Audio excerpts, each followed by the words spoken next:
आज हम लोग 2020 का सीसेट पेपर स्टार्ट करेंगे। हमने 2023 देख लिया, 2022 देख लिया, 2021 देख लिया। उसके कुछ क्वेश्चंस रह गए जो लास्ट में हम लोग देख लेंगे। अब हम लोग स्टार्ट करते हैं 2020 फ्रेश।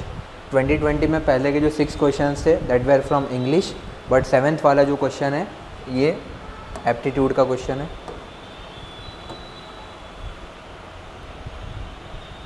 क्वेश्चन पढ़िए क्या कह रहा है। वो आपसे ये कह रहा है कि कितने ज़ीरोज़ होंगे अगर मैं मल्टीप्लाई करूँगा 1 × 5 × 10 × 15 × 20 × 25 × 30। आप पूछ रहे हैं नंबर ऑफ़ ज़ीरोज़ निकालने। ठीक है, नंबर ऑफ़ ज़ीरोज़ निकालने के लिए आप क्या करेंगे, सबसे पहले आप 1 ऐसे के ऐसे ही लिखेंगे, 5 को भी वैसे के वैसे ही लिखेंगे, 10 को आप क्या लिख सकते हैं 5 × 2 10 को लिख सकते हैं, 15 को आप लिख सकते हैं 5 × 3 ऐसा, 20 को आप लिख सकते हैं 5 × 4, 25 को लिख सकते हैं 5 × 5, 30 को लिख सकते हैं 5 × 6। ऐसे करके आप सबको लिख लीजिए। 60 तक आप सबको लिखेंगे जब 5 × 8, 5 × 9, 5 × 10, 5 × 11 और 5 × 12। 5 × 12 60 को मैं लिख सकता हूँ, यहाँ तक लिख लिया मैंने। अब आपको क्या करना है, आपको ज़्यादा से ज़्यादा 5 बनाने हैं और ज़्यादा से ज़्यादा 2 बनाने हैं। क्यों? 5 × 10 ही 5 × 2 ही 10 होता है और 10 में ही हमको 0 मिलेगा। तो अब ये जो 4 है इसको मैं क्या लिख सकता हूँ 2 का स्क्वायर। वैसे ही जो 6 है इसको 2 × 3 लिख सकता हूँ। वैसे ही जो 8 है इसको 2 का क्यूब लिख सकता हूँ। 3 बार क्यूब आता है 2 × 2 × 2 ऐसा। फिर वैसे ही 10 को मैं 2 × 5 लिख सकता हूँ। वैसे ही 12 को मैं 2 × 2 × 3 लिख सकता हूँ। 2 × 2 4 हो जाएगा, 4 3 12 हो जाएगा। अब आप पहले काउंट कीजिए आपके पास 5 कितने हैं। 1 2 3 4 5 6 7 8 9 10 11 12 13 और ये 10 को आपने 2 × 5 लिखा था तो 14। आपके पास 5 कितने आ गए 14। अब 2 काउंट कीजिए कितने हैं। 1 यहाँ है, 2 यहाँ पे 3 हो गए, 1 यहाँ पे 4 हो गया, 7 1 8 यहाँ पे, 9 और 10 2 कितने थे 10 थे मेरे पास। 2 × 2⁻10 लिख सकता हूँ मैं। 5 × 14 × 2⁻10। अब जितने मेरे पास 10 5 होंगे इंटू 10 2 होंगे, यही तो 10 बनाएंगे। 5 2 10 होता है तो 14 में से मेरे पास 10 ही 5 काम के। क्यों? यही जब 2 से मल्टीप्लाई होंगे तभी तो 10 बनाएंगे। है मेरे पास 14 5, बट बचे हुए 4 5 मेरे किसी काम के नहीं है क्योंकि 2 10 है मेरे पास। जब मैं 2 10 को 5 10 से मल्टीप्लाई करूँगा तभी 10 आएगा। आप इसको ऐसा भी लिख सकते हैं 5 × 10 + 5 × 4 ऐसा, 5⁻14 है। तो ये 5 10 को मैंने 2 10 से मल्टीप्लाई कर दिया तो टोटल मेरे पास कितने ज़ीरो मिलेंगे 10।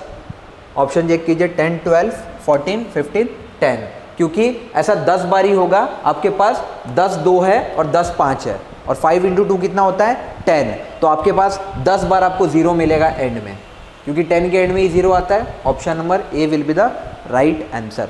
इसमें आपको सीरीज़ ओपन करनी होती है, बस आपको इतना समझना होता है कि 10 तभी आएगा, मतलब 0 तभी आएगा जब एंड में 10 आएगा। और 10 कब आएगा जब 2 × 5 आएगा। 5 की सीरीज़ दी हुई थी तो 5 निकाल लूँगा मैं कितने और 2 निकाल लूँगा कितने। मुझे पता चला मेरे पास 14 5 है और 10 2 है, बट 10 2 को 10 5 से मल्टीप्लाई करूँगा तभी 10 आएगा। बचे हुए 4 5 मेरे किसी काम के नहीं है, क्योंकि 5 × 5 25 होता है तो एंड में 5 आएगा, 0 कभी नहीं आएगा। ठीक है,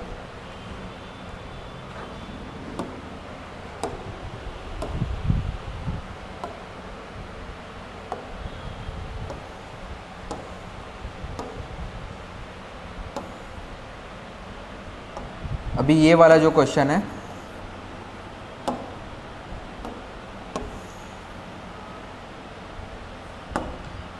आपको पूछ रहा है कितने 5 डिजिट प्राइम नंबर आप बना सकते हो 1 2 3 4 5 को यूज़ करके, और इनका रिपीटेशन भी नहीं करना है।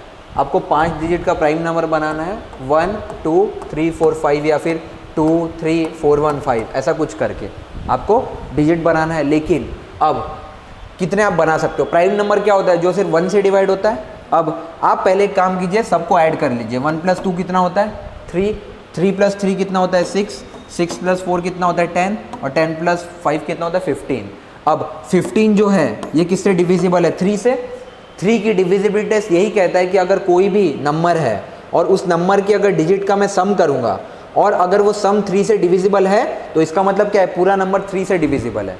अब चेक भी कर सकते हैं नंबर फॉर्म करने पे, तो जो नंबर 3 से डिविजिबल होगा क्या वो प्राइम होगा, नहीं प्राइम हो ही नहीं सकता है। तो आप कोई भी डिजिट बना लीजिए 1 2 3 4 5 का यूज करके, हर एक नंबर 3 से डिवाइड होगा। क्यों, जब आप इन पांचों का सम करेंगे तो ये जो सम आएगा वो 15 होगा, और 15 किससे डिविजिबल है 3 से। तो चाहे आप नंबर 5 4 3 2 1 बना लीजिए, या फिर 1 2 3 4 5 बना लीजिए, या फिर 4 3 1 5 2 कुछ भी बना लीजिए, ये जो नंबर होगा ये किससे डिविजिबल होगा 3 से। हर एक नंबर बना के कर सकते हैं, इसीलिए बेस्ट है हमने डिविजिबिलिटी टेस्ट किया, हमको पता चला एक भी नंबर फॉर्म नहीं होगा, आंसर क्या हो जाएगा 0। क्योंकि प्राइम नंबर वही होता है जो सिर्फ 1 से डिवाइड होता है। 1 के अलावा अगर वो नंबर किसी से भी डिवाइड हो गया तो फाइनली प्राइम नंबर नहीं रहेगा वो। आपने क्या कर लिया, सबका सम कर लिया, आपने देखा सम जो है वो ऑलरेडी 3 से डिवाइड हो रहा है, तो नंबर जो है वो प्राइम नंबर फॉर्म नहीं होगा।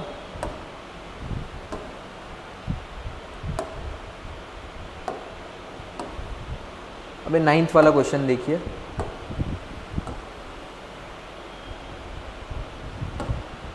क्वेश्चन कह रहा है P Q R S 4 natural number है और एक सीक्वेंस दे दिया कि P में से अगर 216 को माइनस करेंगे तो किसके बराबर हो जाएगा, Q + 20 17 के, और वो किसके बराबर हो जाएगा R - 20 18 के, वो किसके बराबर हो जाएगा S + 20 19 के। मतलब ये चारों बराबर है।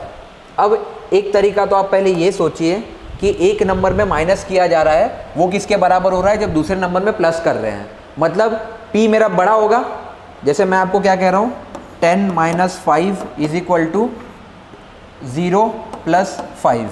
एक में 5 माइनस किया, एक में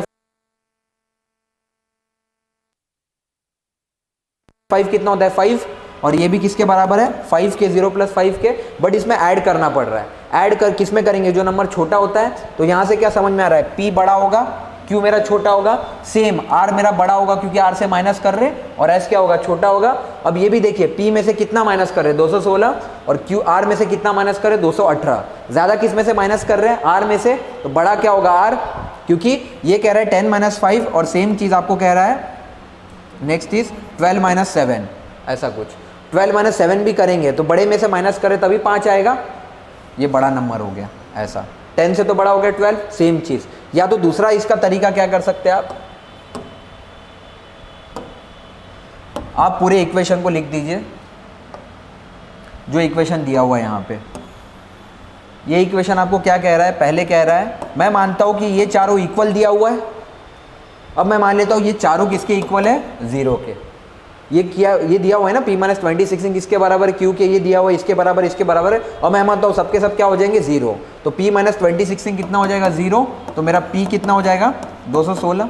एक मेथड तो ये हो जाएगा। Q कितना हो जाएगा, Q हो जाएगा -217। अगर Q + 217 0 लूँगा तो 217 उस साइड चला जाएगा, तो ये क्या हो जाएगा माइनस।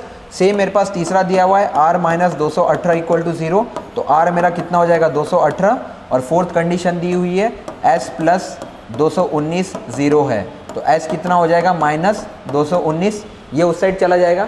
अब आप देखिए एक नंबर है प्लस, एक है माइनस, एक है प्लस, एक है माइनस।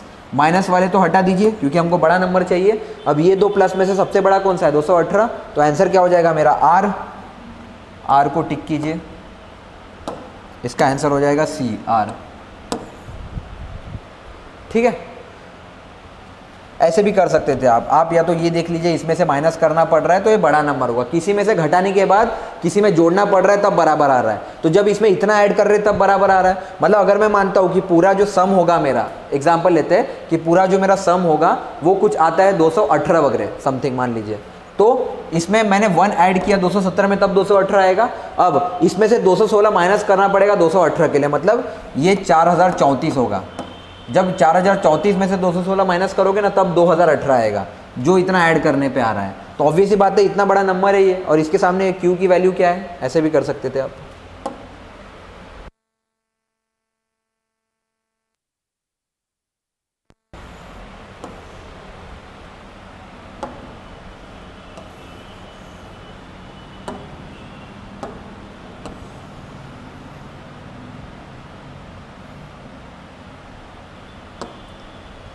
क्वेश्चन नंबर 8 आपसे कह रहा है आपके पास एक नंबर है और वो नंबर का फॉर्म क्या है, x y z।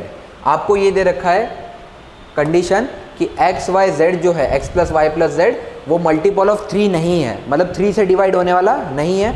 और लास्ट में पूछा है आपको X Y Z plus Y Z X plus Z X Y किससे डिविजिबल नहीं है, ये पूछा हुआ है। क्वेश्चन करते हैं। सबसे पहले कह रहा है X Y Z 3 digit number है, मैंने एक्स वाई जेड ले लिया। और कंडीशन क्या कह रहा है, X plus Y plus Z जो है वो 3 का मल्टीपल नहीं है। मान लो मैं एक्स को क्या लेता हूँ 1, वाई को क्या लेता हूँ 2 और जेड को क्या लेता हूँ 3। 1 प्लस 2 प्लस 3 कितना हो जाएगा 6, बट 6 तो 3 से डिविजिबल है तो वो तो नहीं ले सकते। तो मैं क्या करूँगा, मैं ले लूँगा x को 1, y को भी 2 ले लूँगा और z को 3 के जगह में क्या ले लूँगा 4। तो 1 प्लस 2 प्लस 4 कितना हो जाएगा 7, और 7 3 से डिविजिबल भी नहीं है तो मैं मानता हूँ 1 to 4 नंबर ले सकता हूँ मैं। तो पहले आपको क्या लिखा हुआ है एक्स वाई जेड यहाँ पे, तो इसको मैं लिख सकता हूँ 1 to 4। नेक्स्ट आपको क्या लिखा है वाई जेड एक्स, इसको मैं लिख सकता हूँ +2 4 1, क्योंकि मेरा y क्या था 2 था, z मेरा 4 था और x मेरा 1 था। और तीसरा लिखा है जेड एक्स वाई, मतलब 4 1 2 ऐसा कुछ लिखा हुआ है। इन तीनों को जब आप ऐड करोगे तो आपको मिल जाएगा ये 7 7 7 777 आ जाएगा। तीनों को ऐड करोगे तो 1 2 4 + 2 4 1 + 4 1 2 ऐड करोगे तो 777 आ जाएगा। अब 777 है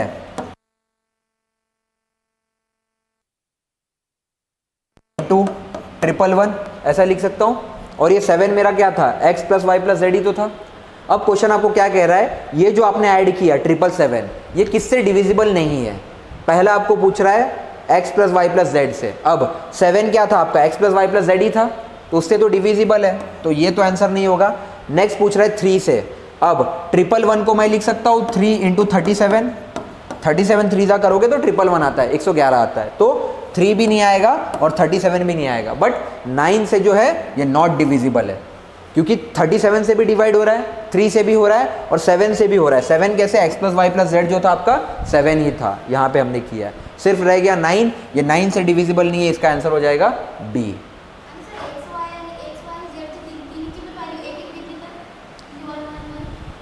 वो आप दे सकते थे, बट अगर आप 1 1 1 दे देते ना यहाँ पे, जैसे लिखा हुआ 3 digit number is not a multiple of 3, 1 + 1 + 1 कितना हो जाता 3, 3 अगेन 3 से डिवाइड हो जाता। आप ऐसा कर सकते थे 1 1 2 दे सकते थे, क्यों? हाँ, नॉट अ मल्टीपल। मल्टीपल का मतलब क्या होता है, जैसे मल्टीपल का मतलब क्या होता है 3 6 9। अब ये मल्टीपल हो गए 3 के, 3 3 9 होता है, तो जब मल्टीपल है तो डिवाइड भी तो हो जाएगा। मल्टीपल का मतलब क्या होता है, वो उससे मल्टीप्लाई हो रहा है, तो जब मल्टीप्लाई हो रहा है डिवाइड भी हो जाएगा। जैसे 4 जो है ये 2 × 2 होता है, तो जब 2 से मल्टीप्लाई होने पे आ रहा है 4 तो डिवाइड भी हो जाएगा 2 से। ऐसा 6 जो है ये दोनों का मल्टीपल है, 2 का भी और 3 का भी है। 2 × 3 6 होता है, तो अब ये 2 से डिवाइड भी हो जाएगा और 3 से। जब ऐसा कहा गया है ना कि ये इसका मल्टीपल है, इसका मतलब उससे डिवाइड भी हो जाता है। यहाँ क्या कहा था आपसे, is not a multiple of 3, is not a multiple, but 6 जो है ये 6 आप देख रहे हैं मल्टीपल ऑफ 3 है, इसलिए मैंने 1 + 2 + 3 नहीं लिया। अगेन आप कह रहे हैं ना 111, 1 + 1 + 1 कितना होगा 3, 3 1 × 3 होता है, तो 3 से तो डिवाइड हो रहा है। बट 4 जो है 1 + 1 + 2 कितना हो जाएगा 4, 4 के मल्टीपल क्या है 2 और 2, या फिर 1 × 4, 1 4 ज़ा 4 होता है, 2 2 ज़ा 4 होता है, बट 3 का मल्टीपल नहीं है, तो आप 1 1 2 ले सकते थे, बट आप 111 नहीं ले सकते थे। ऐसा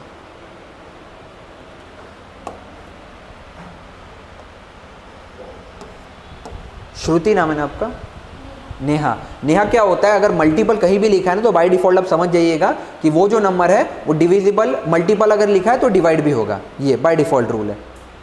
हमने क्वेश्चन नंबर ये कर लिया, 0 वाला कर लिया, 7th 8th भी कर लिया, 9th भी कर लिया, 10th भी कर लिया।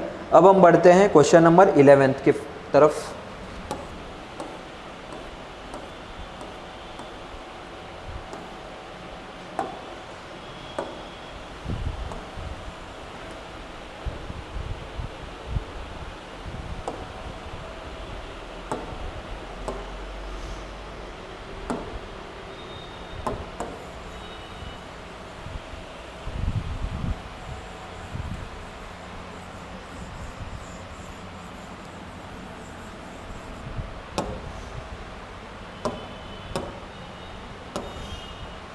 आपको क्वेश्चन कह रहा है कि इन सबको ऐड करने पे ये नंबर कुछ आ रहा है, तो x के जगह पे क्या आएगा, ऐड करके देखते हैं। सबसे पहले दिया हुआ है x को किस में ऐड कर रहे हैं, 1x में, इसको किस में ऐड कर रहे हैं, 5x में,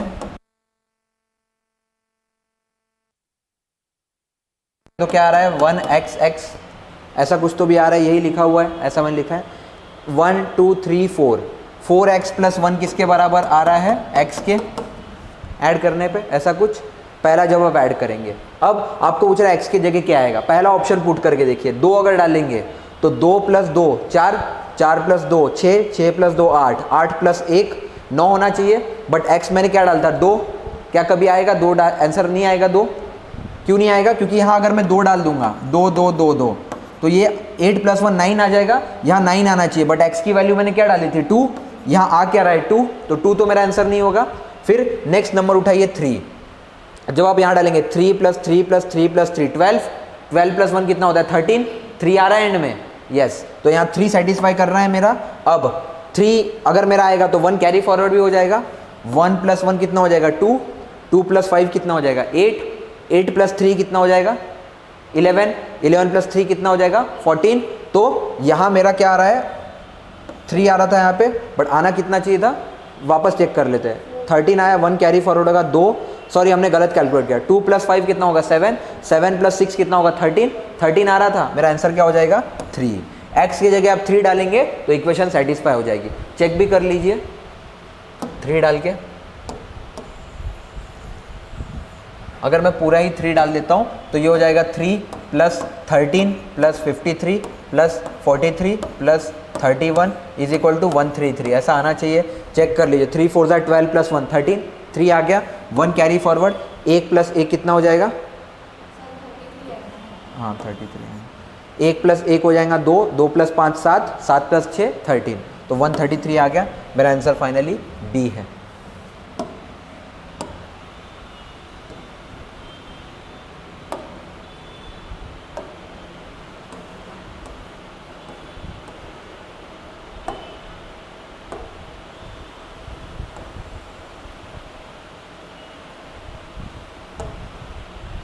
अभी जो 12th वाला क्वेश्चन है ये आपसे कह रहा है आपके पास 2 लकड़ी है, एक है 7.5 फीट की और एक है 3.25 फीट की, वो आपको कह रहा है मिनिमम लेंथ क्या है जितना आप मेजर कर सकते हैं ये 2 लकड़ी को यूज़ करके, मतलब ये आपसे क्या पूछ रहा है HCF हाईएस्ट कॉमन फैक्टर, इन दोनों में कॉमन कितना है, ठीक है। ऐसा आप अगर ऑप्शन देखेंगे तो आपको पता चलेगा 0.25 कॉमन है, ऑप्शन से भी देख के बता सकते हैं 1 तो कॉमन नहीं है, क्योंकि 7.5 1 फीट अगर आपको मेजर करना है तो एक तो है 3.25, मतलब ये क्या कहना है आपके पास एक स्केल है, स्केल कितनी है 3.5 फुट की, 3.5 फुट की स्केल है, इससे आप क्या क्या मेजर कर सकते हैं। अब पहले मैं HCF कैसे निकालता हूँ मैं आपको दिखा देता हूँ। 7.5 फीट दे रखा है आपके पास एक, और एक कितना दे रखा है 3.25, ऐसा कुछ दे रखा है। मान लीजिए इसको 100 से मल्टीप्लाई करेंगे तो ये क्या हो जाएगा 750, और इसको 100 से मल्टीप्लाई करेंगे तो ये क्या हो जाएगा 325। अब 25 देख लीजिए, 25 से डिवाइड होता है क्या, मैंने अभी क्या कहा था अगर उसका मल्टीपल है तो डिवाइड भी होगा। 25 को अगर आप इससे डिवाइड करेंगे 325 को, 25 वन सा कितना होता है 25, माइनस करोगे तो क्या आ जाएगा 75, माइनस करोगे तो 25 3 सा 75, ये डिवाइड हो रहा है। अभी इसको चेक कर लीजिए 750 को अगर आपको 25 से डिवाइड करना है, 25 3 सा ही हो जाता है 750, जीरो लगा दोगे तो पूरा एंड हो जाएगा, 30 टाइम्स करोगे तो आ जाएगा, तो आंसर क्या हो जाएगा 0.25 मेरा कॉमन है दोनों में, 0.25 फुट जो है मेजर कर सकता हूँ। इस केस में मैंने HCF लिया। अब एक चीज़ मैं आपको बताता हूँ HCF और LCM में क्या डिफरेंस होता है। एक पहले हो जाता है HCF और इसका फुल फॉर्म क्या होता है हाईएस्ट कॉमन फैक्टर। 2 नंबर के बीच में कॉमन क्या है और हाईएस्ट कौन सा है, हाईएस्ट कॉमन फैक्टर, ठीक है। तो अब अगर मान लीजिए मैं नंबर लेता हूँ 3 और 9, ठीक है। 3 के फैक्टर क्या क्या है 1 और 3, 9 के फैक्टर क्या क्या है 1 से भी डिवाइड होता है, 3 से भी होता है, 9 से भी डिवाइड हो जाएगा। बट इन दोनों में कॉमन क्या है 1 और 3 कॉमन है। बट अब 1 और 3 में सबसे पहले कौन सा नंबर आ रहा है 1, तो ये क्या हो जाएगा HCF इसका 1 और 3 और 9 का, ठीक है। अब इन दोनों में अगेन नेक्स्ट क्वेश्चन क्या कह रहा है, सॉरी हाईएस्ट कॉमन फैक्टर कह रहा है 1 और 3 में हाईएस्ट नंबर कौन सा है 3, तो 3 क्या हो जाएगा HCF, Q3 होगा, जैसे दूसरा नंबर आपको लेके दिखाता हूँ। 2 नंबर आप पकड़िए, एक तो आपने पकड़ लिया 6 और 9, 6 और 9, 6 1 से डिविजिबल है, बिल्कुल है, 1 6 जा 6 होता है, 2 से है, 2 3 जा भी 6 होता है। अब नेक्स्ट क्या हो जाएगा, 6 1 जा 6, वो हमने ऑलरेडी ले लिया है, तो 1 से भी डिवाइड होता है 6, 2 से भी होता है, 3 से भी होता है और 6 से भी होता है। 9 किस किस से डिवाइड होता है, 1 से, 3 से, 2 से नहीं होता है, 4 से नहीं होता है, 5 से भी, 6 से भी नहीं, 9 से होता है। अब ये चेक कीजिए, इसमें कॉमन क्या क्या है, 1 है, 3 है, इसमें भी कॉमन क्या है, 1 और 3 है, बड़ा कौन सा है 1 और 3 में से, 3, तो 3 क्या हो जाएगा आपका HCF। इसका फुल फॉर्म ये है हाईएस्ट कॉमन फैक्टर, सबसे बड़ा नंबर जो कॉमन फैक्टर में हो। कॉमन फैक्टर क्या कहते हैं, 1 और 3, लेकिन इसमें बड़ा कौन सा था, हाईएस्ट कौन सा था, 3, इसे 3 क्या हो जाएगा HCF। LCM जस्ट उल्टा है, LCM का मतलब क्या होता है,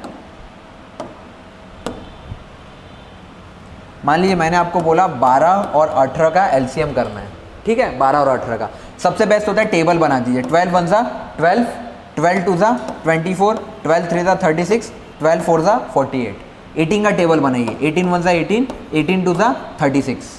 अब LCM का मतलब क्या होता है, लीस्ट कॉमन मल्टीपल। एक तो कॉमन चाहिए और वो भी कैसा चाहिए, लीस्ट मतलब छोटा। 36 कॉमन है दोनों में, ठीक है। अब अगर इसको मैं आगे बढ़ाऊंगा तो 12 5 60 भी हो जाएगा, 18 36 54 72 90 आएगा यहाँ पे कहीं, 12 को भी करते जाइए, 12 6 जा 72, 72 भी तो कॉमन आ गया, बट 72 से छोटा कौन सा है 36, तो 36 क्या हो जाएगा LCM। LCM में जो कॉमन होता है वो छोटा लेना पड़ता है। जैसे कॉमन क्या क्या था, 36 और 72 कॉमन था दोनों में, बट मैंने छोटा क्या लिया 36। नेहा आप क्या कर सकते हैं, टेबल बना सकते हैं इनका, जो भी नंबर होता है। जैसे अगर मैं आपको बोलूँ 6 और 9 का LCM चाहिए, 6 और 9 का टेबल लिख दीजिए, 6 1 जा 6, 6 2 जा 12, 6 3 जा 18, 6 4 जा 24, 6 5 जा 30। 9 का लिखिए, 9 1 जा 9, 9 2 जा 18, 9 3 जा 27, 9 4 जा 36, 9 5 जा 45, ऐसा कुछ। यहाँ भी क्या आ जाएगा 36। अब एक चेक कीजिए कॉमन क्या क्या आ रहा है 6 और 9 में। सबसे पहले आ रहा है 18, 18 दोनों में कॉमन आ रहा है, और 36 भी दोनों में कॉमन आ रहा है, बट छोटा कौन सा है 18, तो 18 क्या हो जाएगा LCM। कॉमन लेने के बाद जो छोटा आ रहा है, HCF में जस्ट उल्टा है। HCF में क्या होता है, जो कॉमन लेने के बाद बड़ा आ रहा है। जैसे अगर मैं आपको बोलूँ एक लास्ट एग्जाम्पल, HCF में आपको 12 और 18 का HCF चाहिए, ठीक है। 12 किस किस से डिवाइड होता है, 1 से होता है, 2 से भी होता है, 2 6 जा, नेक्स्ट 3 4 जा भी होता है, 4 3 जा भी होता है, 5 से डिवाइड नहीं होता है, 6 से भी होता है, 6 2 जा, फिर 7 8 9 10 11 12, सीधा 12 से होगा। अब जाके 18 का लिखिए, 18 किस किस से डिवाइड होता है, 1 से होता है, 2 से भी होता है, 3 से भी होता है, 4 से नहीं होगा, 5 से नहीं होगा, 6 से भी होता है, 6 3 जा 18, 7 से भी नहीं होता है, 8 से भी नहीं, 9 से भी होता है, 9 2 जा 18, और लास्ट में आ जाएगा 18। अब कॉमन चेक कीजिए क्या क्या है, 1 2 3 कॉमन है, यहाँ भी 1 2 3 कॉमन है, 6 भी कॉमन है, 6 भी कॉमन है, ठीक है। बट 1 2 3 और 6 में से सबसे बड़ा नंबर कौन सा है 6, तो 6 क्या हो जाएगा आपका HCF दोनों के बीच में, 12 और 18 के बीच में। LCM निकालने का एक और तरीका जो हमको स्कूल में मैडम सिखाती थी, जैसे मैंने आपको भी बोला था ना 6 और 12 का टेबल लिख दीजिए, ये आप ऐसा भी कर सकते हैं। पहले 6 और 12 है, पहले आप इसको 2 से डिवाइड कीजिए, 2 से डिवाइड करेंगे तो यहाँ क्या आएगा 3, यहाँ क्या आएगा 6, फिर 2 से डिवाइड कीजिए, यहाँ क्या आएगा 3 वैसे के वैसे ही रहेगा, और 6 को डिवाइड करेंगे तो 3 आएगा, और फिर वापस आप किससे डिवाइड कीजिए 3 से, तो क्या आ जाएगा 1 1।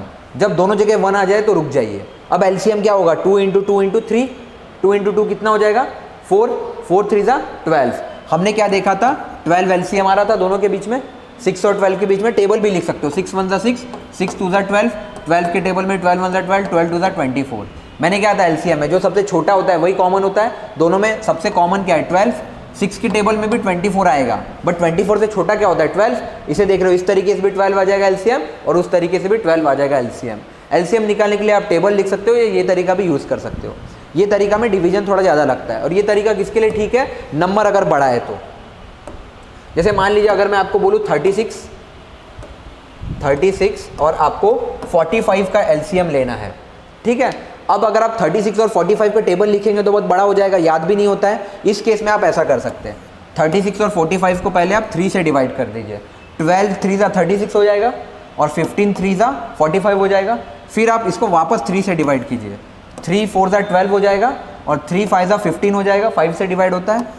अब आप इसको 2 से डिवाइड कीजिए, यहाँ बचेगा 2, यहाँ बचेगा 5, फिर 2 से डिवाइड कीजिए 1 और 5 बचेगा, लास्ट में 5 से डिवाइड कीजिए 1 और 1 आ जाएगा।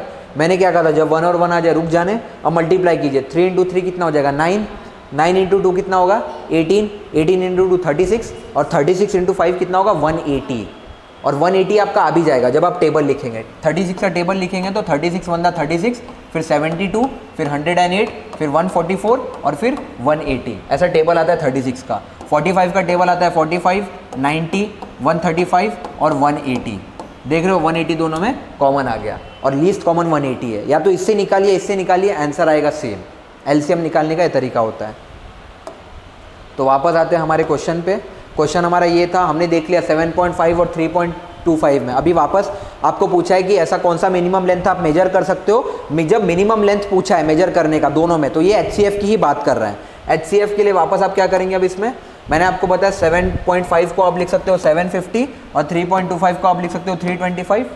अब कॉमन फैक्टर देख लीजिए, आप अगर देखेंगे 75 जो है 1 से डिविजिबल है, 2 से भी डिविजिबल है 375 हो जाएगा, 3 से भी डिविजिबल है 250 हो जाएगा, 4 से नहीं है, 5 से नहीं है, 6 से नहीं है। मतलब ऐसे करते करते करते ठीक है करेंगे आप, तो आपको पता लगा 25 से डिविजिबल है ये। फाइनली 25 से डिवाइड करेंगे, 30 इंटू 25 करेंगे तो आ जाएगा। सेम आप जब 321 का बनाएंगे आपको पता लगेगा यहाँ भी 25 आएगा। एचसीएफ में मैंने क्या कहा था, हाईएस्ट जो बड़ा होता है नंबर, अब दोनों में बड़ा नंबर कौन सा है 25, 1 भी कॉमन है, 3 भी कॉमन रहेगा इसमें, बट 25 सबसे बड़ा नंबर है। तो इसका आंसर क्या हो जाएगा 25 को वापस 100 से डिवाइड कर लीजिए, क्यों आपने 100 से मल्टीप्लाई किया था, तो आंसर क्या हो जाएगा 0.25 फुट। ठीक है, एचसीएफ में जस्ट उल्टा करते हैं, जो बड़ा होता है उस नंबर को कॉमन काउंट करते हैं। अब जो ये टाइप का क्वेश्चन होता है 15th वाला, मैंने इसमें क्या कहा है, सीधा ऑप्शन उठाइए और पुट करके देख लीजिए। जैसे ये सीरीज है, सबसे पहले आप पहला ऑप्शन पुट कीजिए, आपको लिखा हुआ है A B dash B C B dash D, ऐसा कुछ दे रखा है। आपने अगर पहला ऑप्शन डाला, पहले ऑप्शन में पहली जगह क्या आ जाएगा ए, सेकंड आ जाएगा इधर बी और इधर आ जाएगा सी। ये सीरीज क्या बन रही है, A B B B C B C D, कुछ मैच नहीं किया है। पहला काट दीजिए, हमने जहाँ जहाँ भरा था उसको एक बार मिटा लीजिए।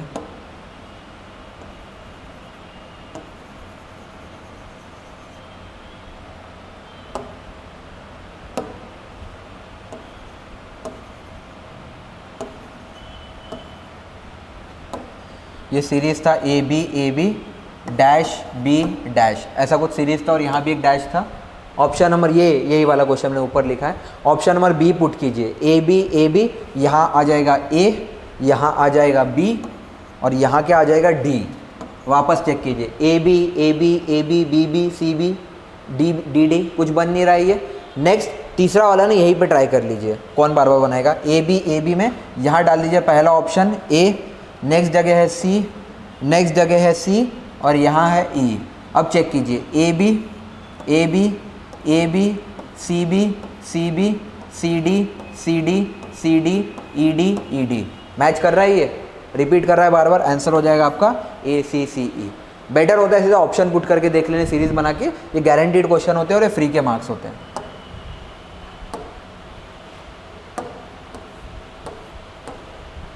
नेक्स्ट आपको क्वेश्चन नंबर 13 है।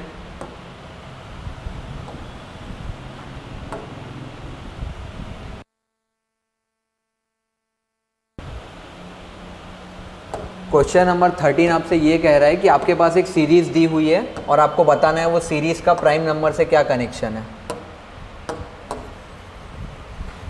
आप क्वेश्चन नंबर 13 पढ़ेंगे तो लिखा हुआ है अ सिंपल मैथमेटिकल ऑपरेशन। आपके पास एक सीरीज दी हुई है, सीरीज कौन सी 14, 18, 20, 24, 30, 32, एक सीरीज दी हुई है। वो ऐसा कह रहा है इस सीरीज के ऊपर आपने एक मैथमेटिक्स का ऑपरेशन परफॉर्म किया। ऑपरेशन कैसा, प्लस माइनस मल्टीप्लाई डिवाइड कुछ तो भी किया आपने, और उसके बाद ये करने के बाद फाइनली जो सीरीज आती है वो किसकी आती है, प्राइम नंबर की। तो आप बताइए अगला नंबर क्या होगा। पहले नंबर लिख लेते हैं, 14, 18, 20, 24, 30, 32। अब इसमें कुछ करने के बाद प्राइम नंबर आ रहा है। 14 के पास प्राइम नंबर कौन सा है, 13, 13 है। 18 के पास प्राइम नंबर कौन सा है, 17। 20 के पास प्राइम नंबर कौन सा है, 19। 24 के पास क्या है, 23। मतलब एक चीज़ समझ में आ रहा है आपको, -1 हो रहा है सब में। -1 हो रहा है। नेक्स्ट 30 के पहले आ जाएगा 29, 32 के पहले आ जाएगा 31। अब नेक्स्ट प्राइम नंबर कब आएगा? 32 क्या प्राइम नंबर है? नहीं।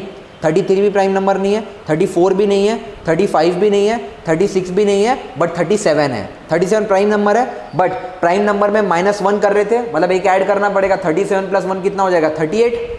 आपका आंसर क्या हो जाएगा इधर? 38। क्यों 38 लिया हमने? 38 में से -1 करेंगे तभी 37 आएगा, तभी प्राइम नंबर की सीरीज फॉर्म होगी। मतलब यहाँ नीचे नेक्स्ट आना चाहिए 37, 37 के लिए ऊपर क्या आएगा? 38, तभी -1 करेंगे 37 आएगा। आंसर हो जाएगा सी। ठीक है, एक प्राइम नंबर थी, बस देखना था कि ये सीरीज प्राइम नंबर से कैसे रिलेट कर रही है। आपने जैसे ही पता कर लिया -1 है, ऑप्शन देखिए, टिक मारिए, आगे बढ़िए।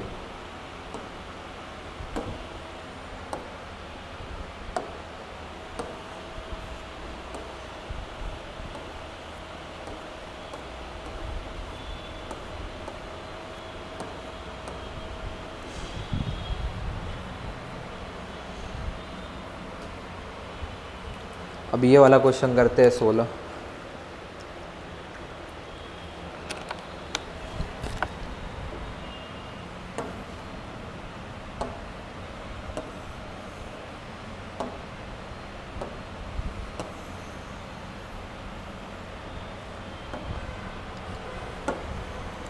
ये क्वेश्चन आपसे कह रहा है कि आपके पास एक नंबर है, नंबर क्या है? A3BC, ये नंबर दे रखा है, और वो कह रहा है दूसरा नंबर है DE2F। अब वो कह रहा है दीज आर 4 डिजिट नंबर, जहां पे हर एक लेटर जो है ABCD वो अपने आप में एक नंबर रिप्रेजेंट कर रहा है। कैसा number? That is different digit greater than 3। वो जो भी नंबर हो 3 से बड़ा होगा, 4 हो सकता है, 5 हो सकता है, 6 होता है, 7 हो सकता है, हमको पता करना है। अब वो ऐसा कह रहा है जब इन दोनों नंबर को ऐड करेंगे तो ऐड करने पे कितना आ रहा है? 15902। मतलब जब आप इन दोनों नंबर को ऐड करेंगे तो आपके पास आएगा 15902, ऐसा कुछ तो भी आएगा। आगे पढ़िए। Then what is the difference between the values of A and D? A की जो वैल्यू है, D की वैल्यू है, इसमें डिफरेंस क्या होगा बताना है। सबसे पहले ये देखिए, C + F करने पे एंड में 2 आ रहा है। ये तभी आएगा जब या तो C और F कैसा हो? 1 1 हो, बट 1 और 1 ले नहीं सकते क्योंकि क्या लिखा हुआ है? Number greater than 3। तो नेक्स्ट कॉम्बिनेशन बनाइए कि 2 कब आएगा? जब 8 + 4 हो सकता है। 8 + 4 कितना होता है? 12, तो 2 आ जाएगा। तो एक कॉम्बिनेशन तो ये हो सकता है कि C मेरा 8 हो जाए, F मेरा कैसा हो जाएगा? 4। एक 9 + 3 भी हो सकता है। 9 + 3 कितना होता है? 12, बट क्योंकि क्या है? ग्रेटर देन 3, तो 9 + 3 नहीं ले सकता। सेकेंड कॉम्बिनेशन क्या हो सकता है? 7 + 5। 7 + 5 भी 12 होता है, वो भी मैं कर सकता हूँ। तो पहले मैं मानता हूँ मैंने 8 + 4 लिया है, ठीक है, पहले मानता हूँ। तो अगर मैं C की वैल्यू 8 रख दूंगा, F की वैल्यू 4 रख दूंगा, तो 12 हो जाएगा। 2 आएगा तो यहाँ 1 कैरी फॉरवर्ड होगा। B + 1 + 2 0 आना चाहिए, मतलब 10 आना चाहिए। 2 + 1 3 है, 3 प्लस क्या करेंगे कि 10 आएगा? 7। तो B मेरा क्या हो जाएगा? 7। तो B की जगह आ जाएगा 7। अब B इधर 7 आ गया तो इसको मैं मिटा सकता हूँ, क्योंकि अब यहाँ 7 और 5 नहीं आ सकता। तो मेरा ये कंफर्म हो गया, मुझे ये कंफर्म हो गया कि मेरा C कितना है? 8 है, और F कितना है मेरा? 5 है। अब ये अगेन 0 था तो 10 था, तो यहाँ 1 कैरी फॉरवर्ड होगा, क्योंकि 7 + 1 8, 8 + 2 10, 0 आया तो यहाँ एक कैरी फॉरवर्ड होगा। तो वापस मैं यहाँ एक कैरी फॉरवर्ड लगा देता हूँ। 3 + 1 4, 4 + E 9 आ रहा है, तो E क्या हो जाएगा? 5। अब देखिए क्या क्या हो गया, मेरे को 3 से बड़ा लेना था नंबर, 4 मैंने यूज कर लिया, 5 कर लिया, 7 कर लिया, 8 कर लिया, बचा क्या क्या? 6 और 9 बचा है। 6 और 9 ही 2 डिजिट बचे, क्योंकि आपने बाकी सब यूज कर लिए। 3 से बड़ा लेना है, 4 कर लिया, 5 कर लिया, 6 नहीं किया है, 7 कर लिया, 8 कर लिया, बाकी अभी। तो मान लीजिए यहाँ 9 हो जाएगा, यहाँ 6 हो जाएगा, यही 2 बचा। और 9 + 6 कितना होता है? 15। ये भी सेटिस्फाई कर रहा है। अब आपको पूछा था A और D को माइनस करेंगे तो क्या होगा? 9 और 6 को माइनस करेंगे, क्या आएगा? 3। ऑप्शन नंबर C, ठीक है।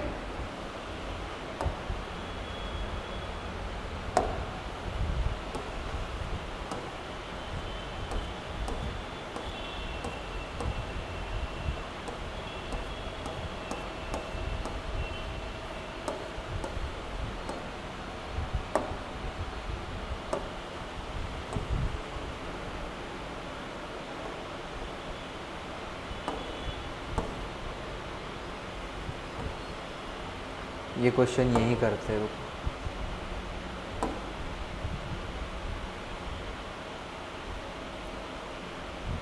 आपको एक फैमिली दे रखी है और फैमिली में क्या लिखा हुआ है, 2 जनरेशन है।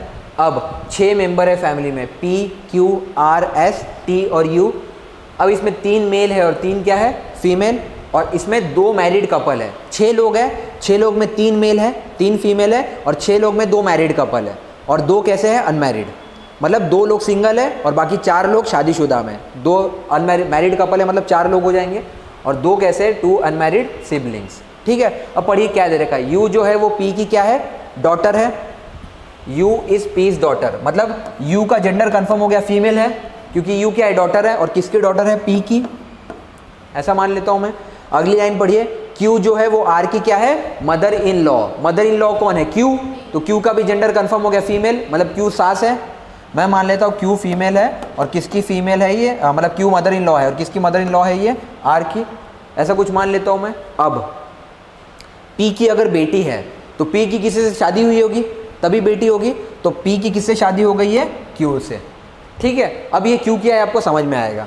अब एक चीज़ देखिए, आपको ये पता है पी एफ है, यू एफ है, और पी जो है शादी होगी तो क्या हो जाएगा, ये मेल हो जाएगा। आपको क्वेश्चन में क्या दे रखा है, आगे पढ़िए। टी जो है ये क्या है, अनमैरिड मेल है, और एस बी क्या है, मेल है। जब टी मेल है और एस बी मेल है और पी भी मेल है, 3 मेल कंप्लीट हो गए। मैंने क्या क्वेश्चन में लिखा था, 3 मेल है और 3 फीमेल है, तो अब यहाँ बचा कौन है, आर। आर क्या हो जाएगा, फीमेल, क्योंकि यही बची हुई है, बाकी 3 मेल हो गए। ये क्यों किया मैंने, क्योंकि एस भी मेल दे रखा है और टी भी मेल दे रखा है, 2 मेल हो गए और तीसरा मेल यहाँ पे था, 3 मेल हो गए। क्वेश्चन कह रहा था 3 मेल है 3 फीमेल है, तो 2 फीमेल तो हो गई, बचा हुआ फीमेल कौन हो जाएगा, आर। अब आपको कह रहे हैं टी जो है ये क्या है, अनमैरिड मेल है, मतलब मैं ऐसा मान लेता हूँ यू का एक भाई भी होगा, और वो कौन होगा, टी, और टी अनमैरिड है। ठीक है, अब बचा हुआ एस है, एस मैं ऐसा मानता हूँ, क्वेश्चन में लिखा है 2 मैरिड कपल थे और आर की सास थी ये, तो एस क्या हो जाएगा, इसका पार्टनर हो जाएगा आर का, क्योंकि आर की सास थी क्यू, तो आर की किससे शादी हुई होगी, शादी किससे होगी, एस से, और एस क्या था, मेल। अब हो गया मेरा साइकिल कंप्लीट, चेक कर लीजिए, 2 कपल हो गए, इसमें दोनों की शादी हो गई, लिखा हुआ था देयर आर 2 मैरिड कपल, एक मैरिड कपल आपका ये हो गया और एक मैरिड कपल आपका ये हो गया। नेक्स्ट क्वेश्चन कह रहा था 3 मेल है 3 फीमेल है, ये भी मैच हो गया। अब स्टेटमेंट पढ़िए, पहला स्टेटमेंट कह रहा है कि आर जो है वो क्या है, यू का हस्बैंड है। क्या आर यू का हस्बैंड है, नहीं, कोई रिश्ता ही नहीं है, पहला कट गया। R is S wife, confirm हो गया, एस मेल है आर फीमेल है, आर की एस से शादी हुई है, ऑप्शन नंबर 2 कंप्लीट, डन। ठीक है, डायग्राम बनाने के लिए बस ये 3 चीज़ें आपको समझिए, 3 फीमेल है 3 मेल है और 2 कपल एक अनमैरिड है, बस बाकी बना दीजिए मेल फीमेल, क्वेश्चन हो जाएगा सॉल्व।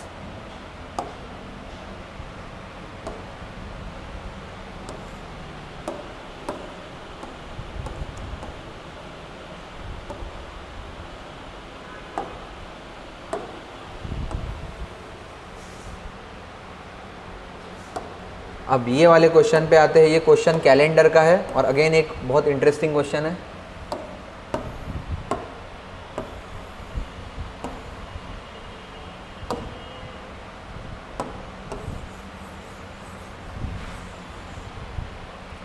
आपको क्वेश्चन ऐसा कह रहा है कि किसी भी साल का अगर 12 जनवरी जो है वो है अगर संडे, तो आपको बताना है इन ऑप्शन में से कौन सा करेक्ट है।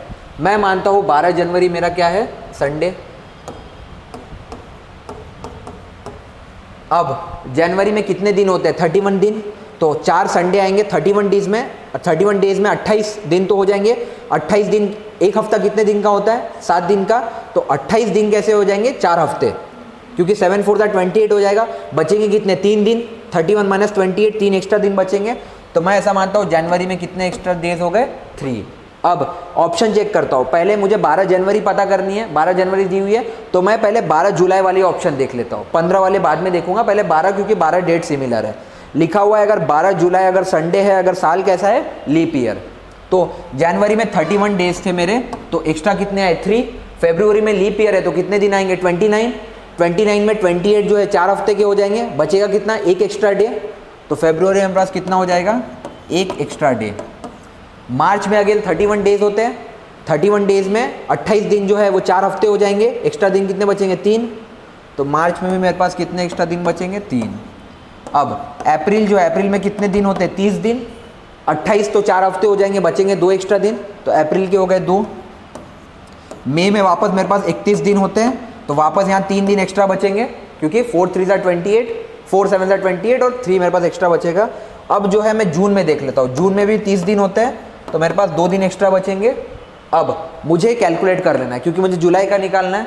कैलकुलेट कीजिए, 3 + 1 4, 4 + 1 4 + 3 7, 7 + 2 9, 9 + 3 12, 12 + 2 14, 14 जो है 14 दिन आ रहे हैं। अब 14 भी 7 से डिविजिबल है, एग्जैक्टली डिविजिबल है। 14 दिन मतलब कितने, 2 हफ्ते, मतलब जो संडे था जब 12 जनवरी को, तो वापस 12 जुलाई क्या हो जाएगा मेरा, संडे ही, वापस संडे आ जाएगा। कैसे, अभी मान लीजिए अगर 14 दिन है, आज मैं मानता हूँ 1 जनवरी अगर मेरा मंडे है तो 7 दिन बाद क्या हो जाएगा 8 जनवरी, और 8 जनवरी वापस क्या हो जाएगा मंडे। 14 दिन मतलब क्या हो जाएगा 15 जनवरी, और 15 जनवरी भी वापस क्या हो जाएगा मंडे।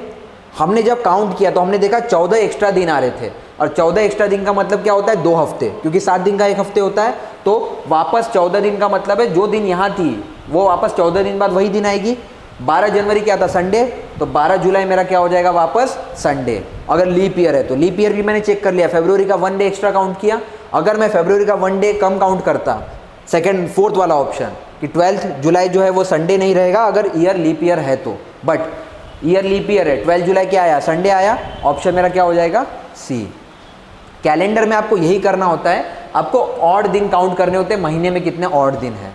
जैसे आपको एक एग्जांपल देता हूँ, आप इस महीने का मतलब ये फरवरी है, ये फरवरी का कैलेंडर खोलिए, फरवरी में कितने दिन होते हैं 29 दिन, 29 डेज है। आप ये चीज़ चेक कीजिए अपने कैलेंडर को खोल के, आपको पता चलेगा हर दिन 4-4 बार आ रहा है, और एक दिन जो एक्स्ट्रा आ रहा होगा, एक थर्सडे। जैसे इस बार 5 थर्सडे आ रहे हैं, बाकी आप चेक कर लीजिए 4 संडे होंगे, 4 Monday, 4 Tuesday, 4 Wednesday, 4 Thursday, 4 Friday, तो 28 दिन तो नॉर्मल हो गए। एक एक्स्ट्रा थर्सडे आ रहा है, आप मोबाइल भी खोलेंगे ना तो आपको दिखेगा इस महीने में 5 थर्सडे आ रहे हैं। जैसे आज भी क्या है ट्यूसडे है, नेक्स्ट वेडनेसडे, थर्सडे, आज की तारीख क्या है 19, कल 20, कल हो जाएगा 21, थर्सडे क्या हो जाएगा 22, उसके बाद थर्सडे 22 है तो नेक्स्ट थर्सडे कब आएगा 29 को, इसके पहले थर्सडे कब आया था 15 को, इसके पहले थर्सडे कब आया था 8 को, और एक आया था 1 तारीख को। चेक कर लीजिए इस महीने में 5 थर्सडे है। तो मैं अगर बोल रहा हूँ ना 29 दिन में है तो एक दिन एक्स्ट्रा क्यों आएगा, ये एक थर्सडे ही एक्स्ट्रा है, क्योंकि बाकी सब दिन 4-4 बार आ रहे हैं, 4 Sunday, 4 Monday, 4 Tuesday, 4 Wednesday, 4 Friday, 4 Saturday. तो ये जब 4-4 मिला के क्या बना देंगे 4 हफ्ते। एक जो थर्सडे वो किसी भी हफ्ते में काउंट नहीं होगा, इसलिए मैं यहाँ एक दिन एक्स्ट्रा काउंट कर रहा हूँ। ऐसे जनवरी में मैं 3 दिन एक्स्ट्रा काउंट कर रहा हूँ, मार्च में 3 दिन कर रहा हूँ, क्योंकि 30 दिन होते हैं, 30 दिन में 28 तो 4 हफ्ते में आ जाएंगे, एक्स्ट्रा क्या आएगा 2। आप कैलेंडर खोल के भी देख सकते हैं, ऐसा ही होता है, 2 दिन एक्स्ट्रा आते हैं किसी भी महीने में।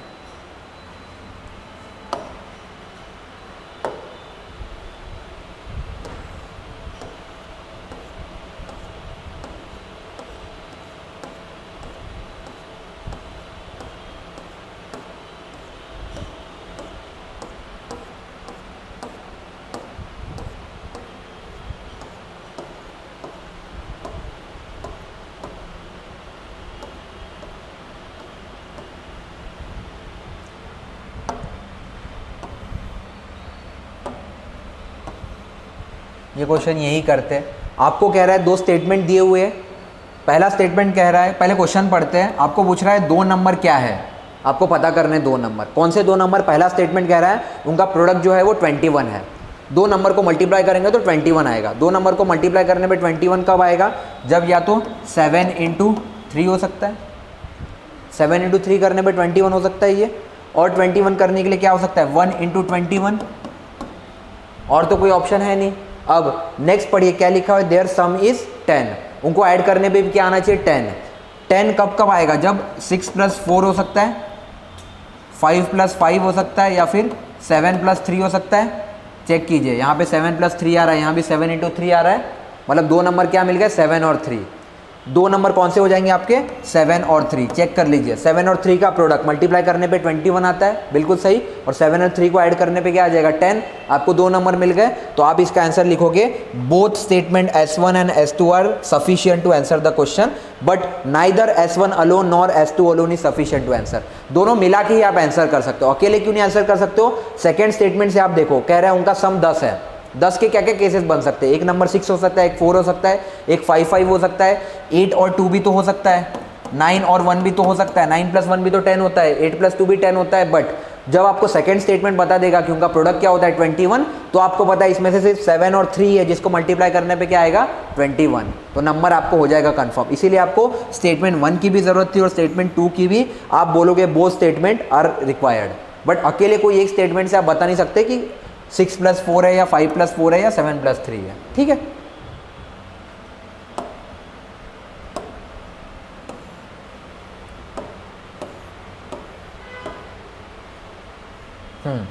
अब ये क्वेश्चन देखिए, इसमें कह रहा है आपको बताना है n जो है, n कैसा है, एक यूनिक नेचुरल नंबर, मतलब यूनिक मतलब एकलौता ऐसा नेचुरल नंबर जो किसके बीच में आना चाहिए, 10 से लेके 20 के बीच में, ठीक है।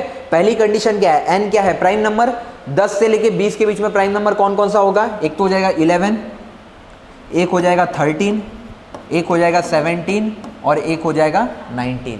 4 प्राइम नंबर मिल जाते हैं आपको। सेकंड स्टेटमेंट पढ़िए, जब इस नंबर को हम 4 से डिवाइड करते तो रिमाइंडर क्या बचना चाहिए, 1। 11 को जब आप 4 से डिवाइड करोगे 4 2 8 होता है, रिमाइंडर कितना आएगा 3, तो 11 तो हो नहीं सकता। 13 को 4 से डिवाइड करोगे 3 4 12, रिमाइंडर क्या बचेगा 1, तो 13 हो सकता है मेरा। 17 को डिवाइड करोगे 4 4 16, रिमाइंडर क्या आएगा 1 17 को, तो ये भी आ सकता है। और 19 को डिवाइड करोगे तो 4 4 16, रिमाइंडर क्या आएगा 3, तो 19 भी नहीं हो सकता। अब आपके पास ऑप्शन कितने आ रहे हैं, 2। आपको पूछा है एक ही यूनिक नेचुरल बताने, क्या एक यूनिक नेचुरल नंबर बता सकते हो, नहीं, क्योंकि आंसर कितने आ रहे हैं आपके पास 2। 13 भी हो सकता है, 17 भी हो सकता है, क्योंकि ये दोनों इस स्टेटमेंट को फॉलो कर रहे हैं। तो आप दोनों स्टेटमेंट से नहीं बता सकते आंसर क्या होगा, तो आप बताओगे S1 and S2 together are not sufficient to answer the question. क्यों, यहां लिखा है एक यूनिक नेचुरल नंबर, यूनिक मतलब इकलौता, अकेला। अगर बोला रहता ना n एक नेचुरल नंबर है तो आप बता सकते 2 आ रहे हैं, बट यहाँ क्योंकि यूनिक लिख दिया है तो आप कोई भी एक नहीं बता सकते। आप कैसे कह सकते हो नंबर 13 ही है, 17 भी तो फॉलो कर रहा है ना, इसलिए आपको यूनिक नेचुरल नंबर नहीं बता सकते। इसका आंसर हो जाएगा डी, ठीक है।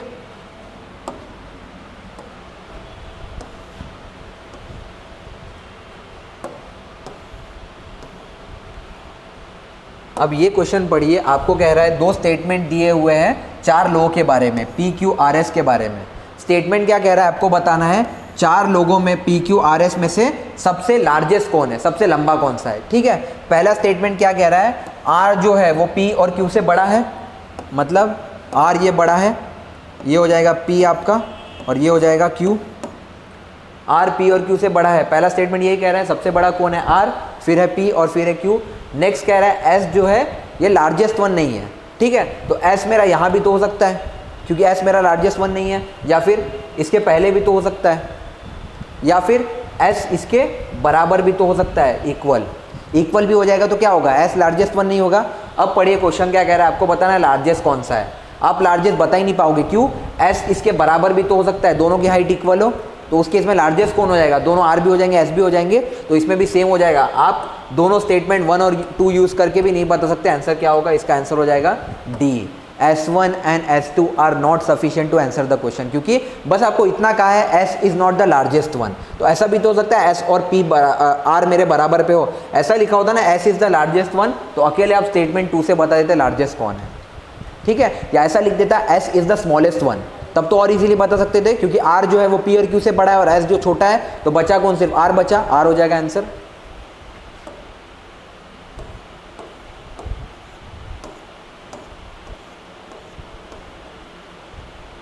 अब ये स्टेटमेंट ये डायरेक्शन का क्वेश्चन है, इसको यहीं पे करते हैं। इसमें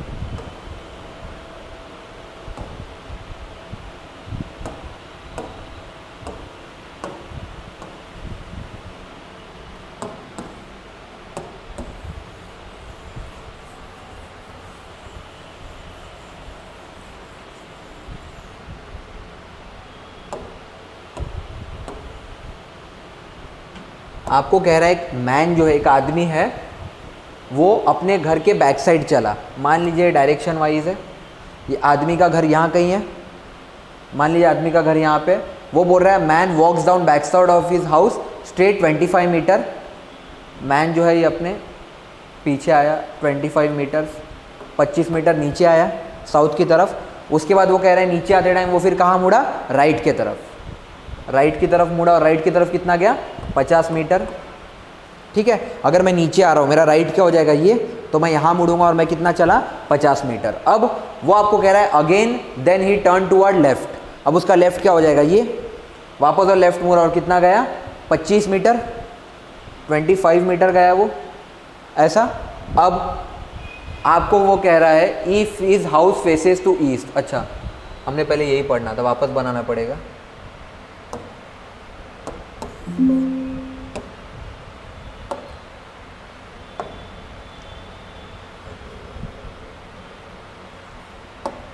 यहाँ से पढ़ते, पहले लिखा हुआ है उसका घर किस डायरेक्शन में है, ईस्ट डायरेक्शन में। डायरेक्शन बना लीजिए, ये हो जाएगा नॉर्थ, ये हो जाएगा साउथ, ये हो जाएगा ईस्ट और ये क्या हो जाएगा वेस्ट। आदमी का घर किस डायरेक्शन में, ईस्ट डायरेक्शन में। तो पहले आपको क्या कह रहा है, आदमी जो है अपने घर के पीछे साइड चला 25, मतलब इसका घर अगर इस डायरेक्शन में तो कहाँ आएगा, पीछे आएगा 25 मीटर, ऐसा कुछ तो भी आएगा।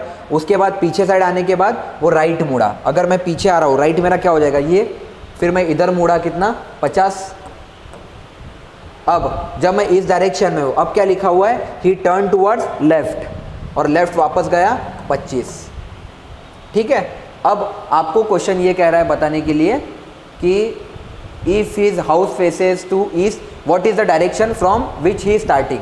अब मान लीजिए स्टार्ट उसने यहाँ से किया, ये कौन सी डायरेक्शन है वेस्ट, ये कौन सी डायरेक्शन है नॉर्थ। अभी वो इधर खड़ा है, ये क्या हो जाएगा नॉर्थ और वेस्ट के बीच में, that is north west direction. तो आंसर क्या हो जाएगा डी।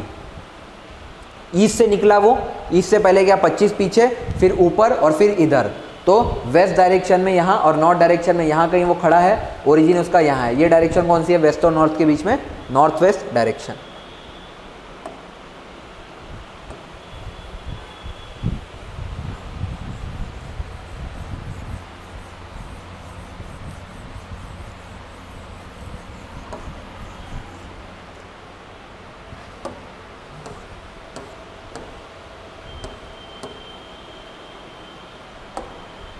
अब पढ़िए, दो स्टेटमेंट दे रखे हैं आपको, कंक्लूजन बताना है राइट है कि नहीं। पहला कह रहा है जितने भी नंबर है वो किससे डिविजिबल है, 2 से। नेक्स्ट कह रहा है जितने भी नंबर है वो किससे डिविजिबल है, 3 से। तो नेक्स्ट कंक्लूजन पहला कह रहा है all number are divisible by 6। उसका ऐसा कहना है कुछ ऐसे नंबर है जैसे 6, 12, 18, 24, ऐसा जितने भी नंबर है 2 से डिविजिबल है, 3 से डिविजिबल है। अब जो नंबर 2 से भी डिविजिबल होगा, 3 से भी डिविजिबल होगा, वो बाय डिफॉल्ट 6 से भी डिविजिबल होगा, क्योंकि हमने क्या देखा था 6 के मल्टीपल क्या होते हैं 2 और 3, 2 3 का 6 होता है। अगर कोई नंबर 2 से डिवाइड होता है, 3 से भी डिवाइड होता है, तो वो 6 से भी डिवाइड होगा ही होगा। ठीक है, अब नंबर सीरीज भी बना सकते हैं या फिर एलसीएम भी ले सकते हैं। 2 और 3 का एलसीएम कितना हो जाएगा 6। ठीक है, तो 6 से तो नंबर डिवाइड ही होगा। बट नेक्स्ट स्टेटमेंट पढ़े लिखा है all number are divisible by 4। क्या वो नंबर 4 से डिवाइड होगा, नहीं। जैसे अगर मैं आपको नंबर सीरीज बना के दिखाऊं, नंबर सीरीज यही हो जाएगी 6, 12, 18, 14। ये 6 से भी डिविजिबल है, 2 से भी डिविजिबल है, 3 से भी डिविजिबल है, ये सब। अब ये 6 से तो डिवाइड हो रहा है, बट क्या 4 से डिवाइड हो रहा है, 6 4 से डिवाइड नहीं होता है, 12 होता है। 18 4 से डिवाइड नहीं होता है, 24 होता है। तो लिखा हुआ है ऑल नंबर आर डिविजिबल। क्या सभी नंबर 4 से डिवाइड हो रहे हैं, नहीं। तो स्टेटमेंट 2 क्या हो जाएगा, रॉन्ग। सिर्फ कंक्लूजन 1 मेरा राइट होगा। आ जाइए ऑप्शन पे, ऑप्शन क्या हो जाएगा इसका answer A, only conclusion 1 follows. ठीक है, क्योंकि 2 से डिवाइड हो रहा है, 3 से हो रहा है, तो 6 से तो होगा, बट 4 से कभी नहीं होने वाला। ठीक है, नेक्स्ट। अब ये देखिए कितना इजी क्वेश्चन है। आपको पूछ रहा है ऐसे कितने सीरीज में नंबर्स है जो खुद क्या है ऑड नंबर है और they are followed by odd number in the above sequence. मतलब ऐसे कितने ऑड नंबर है जिनके पहले भी क्या है ऑड नंबर। तो पहला देखिए 1 क्या है ऑड नंबर, और 1 के पहले भी क्या है 5 क्या होता है ऑड नंबर, तो एक तो हो जाएगा ये। सेकंड ये 3 देखिए, 3 के जस्ट पहले क्या है 7, 3 भी ऑड नंबर है और 3 के पहले भी क्या है ऑड नंबर, तो एक हो जाएगा 3। 9 भी हो सकता है, 9 ऑड नंबर है और 9 के पहले भी क्या है 3। नेक्स्ट 7 के पहले भी 5 है। नेक्स्ट 1 5 भी। नेक्स्ट नीचे कोई नहीं है। अब काउंट कर लीजिए कितने हैं, 1 2 3 4 5 6। आंसर क्या हो जाएगा बी। ठीक है,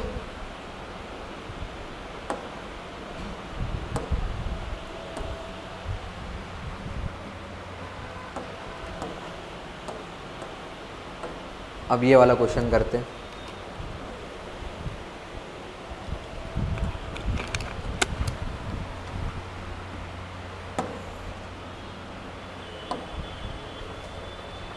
पहले क्या कह रहा है, ऑल कैट्स आर डॉग्स। जितने भी कैट है वो क्या है डॉग है। और ऑल कैट्स आर ब्लैक, ये भी कह रहा है मतलब एक तो ऐसा भी हो सकता है जितने भी कैट है वो क्या है, ब्लैक है, या फिर सेम डायग्राम को मैं ऐसे भी बना सकता हूँ, ऑल कैट्स आर डॉग्स, पहला स्टेटमेंट, और जितने भी कैट है वो क्या है, ब्लैक है।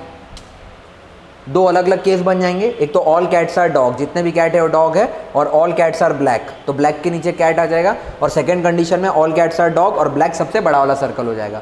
अब पहला स्टेटमेंट पढ़िए, ऑल डॉग्स आर ब्लैक, जितने भी डॉग है वो ब्लैक है, इसमें तो ये फॉलो नहीं हो रहा है, कुछ ही डॉग है, इसके हिसाब से फॉलो नहीं हो रहा है, बट इसके हिसाब से फॉलो हो रहा है, देख रहे हैं, ऑल डॉग्स आर ब्लैक।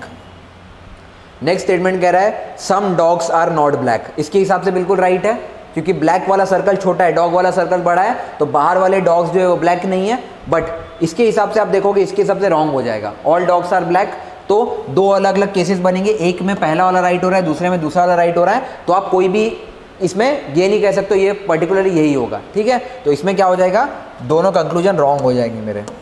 आप जब आओगे तो इसका आंसर क्या हो जाएगा, C, neither conclusion 1 nor conclusion 2 follows, क्योंकि एक कंडीशन आपको क्या कह रहा था, जितने भी कैट है वो क्या है, डॉग है, और सेकंड कंडीशन क्या कह रहा था, जितने भी कैट है वो क्या है, ब्लैक है, मतलब बड़ा वाला सर्कल ऐसा मान सकता हूँ, या फिर इसी को मैं ऐसा भी बना सकता था कि कैट जितने भी वो ब्लैक है, मतलब कुछ डॉग भी ब्लैक हो जाएंगे, कुछ नहीं होंगे, बट ये डायग्राम में आप देखोगे दोनों कंडीशन फॉलो नहीं होते, इसलिए इसका आंसर हो जाएगा neither conclusion 1 nor D follows.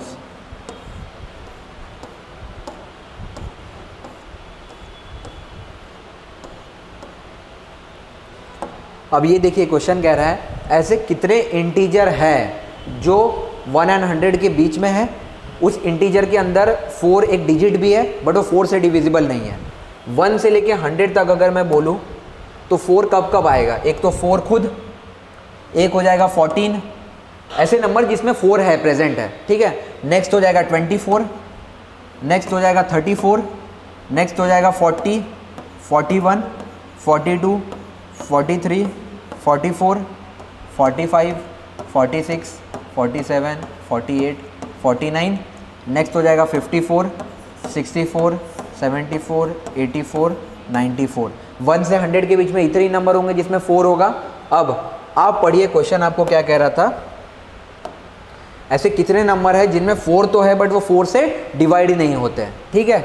अब चेक कर लेते हैं, ये 4 तो डिवाइड होता है, 14 डिवाइड नहीं होता है, 24 डिवाइड होता है, 34 डिवाइड नहीं होता है, 40 भी डिवाइड होता है, 41 नहीं होता है, 42 नहीं होता है, 43 भी नहीं होता है, 44 होता है, 45 भी नहीं होता है, 46 भी नहीं होता है, 47 भी नहीं होता है, 48 होता है, 49 भी नहीं होता है, 54 भी डिवाइड नहीं होता है, 74 भी डिवाइड नहीं होता है, और 94 भी डिवाइड नहीं होता है। कितने नंबर डिवाइड नहीं होते हैं, 1 2 3 4 5 6 7 8 9 10 11 12, मतलब ऐसे 12 नंबर है जो 4 से डिवाइड नहीं होते हैं। आप ऑप्शन चेक कीजिए, आंसर क्या हो जाएगा, सी। बस आपको ये बताना था कितने नंबर है जिनमें 4 है और वो 4 से डिवाइड नहीं होते हैं, उनको बस निकाल लेना था, ठीक है। अब ये वाला क्वेश्चन देखिए, ऐसा कह रहा है एक आदमी है, उसने क्या खरीदी, एक कार, और कार खरीदने के बाद उसने बेची कितने में, 3 लाख रुपए में।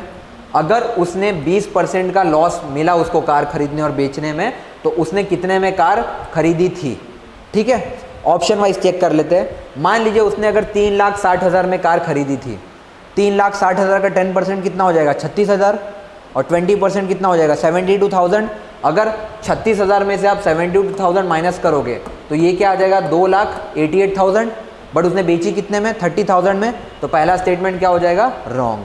अगला पढ़िए 3,65,000, 3,65,000 का 10% कितना हो जाएगा, 36,500, तो 20% कितना हो जाएगा, 73,000। अगर 73,000 माइनस करोगे 3,600 में से तो 2 लाख समथिंग 87,000 आएगा, बट उसने कार कितने में बेची, 30, रॉन्ग हो जाएगा। तीसरा पढ़िए 3,70,000, 3,70,000 का 10% कितना होगा, 37,000, 20% कितना हो जाएगा, 74,000। अगर 3 लाख में से वो 75,000 माइनस करेगा तो कितना आ जाएगा, सॉरी 3,70,000 में से अगर वो 74 माइनस करेगा तो कितना आ जाएगा, 2,96,000। ये भी आंसर नहीं होगा, बट लास्ट वाला पढ़िए 3,75,000, 10% कितना होगा इसका, 37,500, 20% कितना होगा 75,000। अगर आप 33,75,000 में से 75,000 माइनस करोगे कितना आएगा 3 लाख, एग्जैक्टली आ गया 3 लाख। वो यही कह रहा था, उसने कार कितने में खरीदी और 20% डिस्काउंट देने के बाद 3 लाख आना चाहिए। तो अगर वो 3,75,000 की कार लेगा और उस पर 20% डिस्काउंट होगा तभी 3 लाख रुपीज़ आने वाला है। ठीक है, या तो इसको आप ऐसे भी कर सकते थे, 20% का उसने डिस्काउंट दिया ना, आप लिख दीजिए यहाँ पे 3 लाख इंटू 4/5 इंटू 100, क्योंकि 20% का डिस्काउंट दिया था।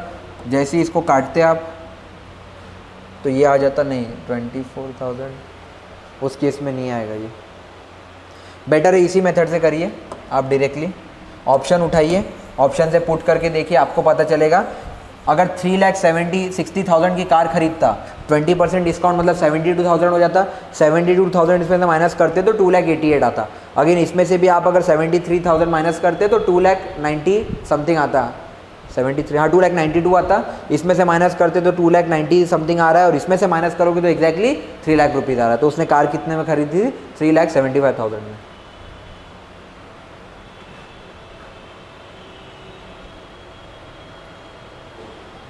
अब ये क्वेश्चन है, ये क्वेश्चन कह रहा है एवरेज एज ऑफ टीचर, और 3 बच्चों की एवरेज एज कितनी दे रखी है 20 ईयर्स। मतलब मान लेता हूँ teacher plus student 1 plus student 2 plus student 3, इन सब का एवरेज मेरे पास कितना दे रखा है 20।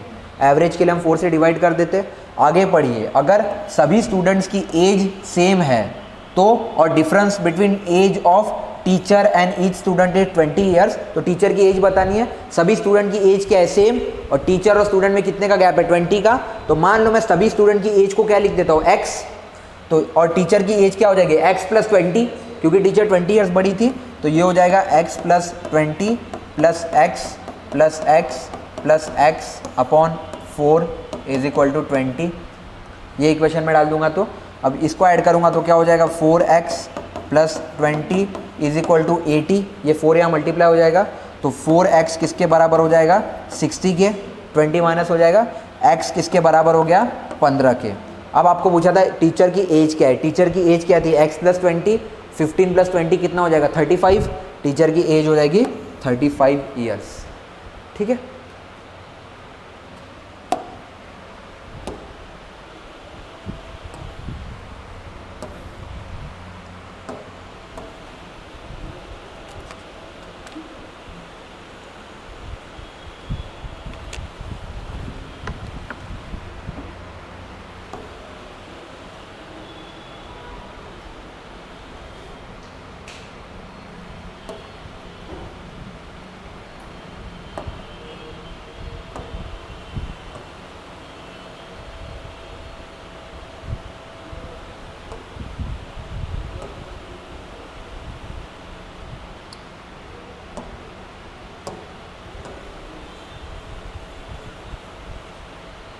आपको क्वेश्चन में दे रखा है 3 स्टेटमेंट, और क्वेश्चन ये पूछ रहा है आपको बताना है A B C D में से यंगेस्ट छोटा कौन सा है। पहला स्टेटमेंट क्या कह रहा है, C जो है वो D से छोटा है बट A और B से बड़ा है। मतलब सबसे बड़ा कौन हो जाएगा D, C is younger than D, मतलब C D से छोटा है और A और B से बड़ा है, मतलब A मान लेते हैं यहाँ पे और B मान लेते हैं यहाँ पे। सेकेंड स्टेटमेंट पढ़िए क्या कह रहा है, D is the oldest, D क्या है सबसे बड़ा है। और तीसरा स्टेटमेंट कह रहा है ए जो है वो किससे बड़ा है बी से, मतलब बी क्या हो जाएगा सबसे छोटा। आपको यही निकालना था। क्वेश्चन क्या कह रहा था कौन सा सबसे छोटा है ये बताना है। अब क्या सेकंड वाले स्टेटमेंट का कोई भी यूज़ है छोटा बताने में? नहीं, क्योंकि ये हमको पहले स्टेटमेंट से ही पता चल गया सी जो है वो डी से छोटा है। तो आपको पहले स्टेटमेंट की ज़रूरत है।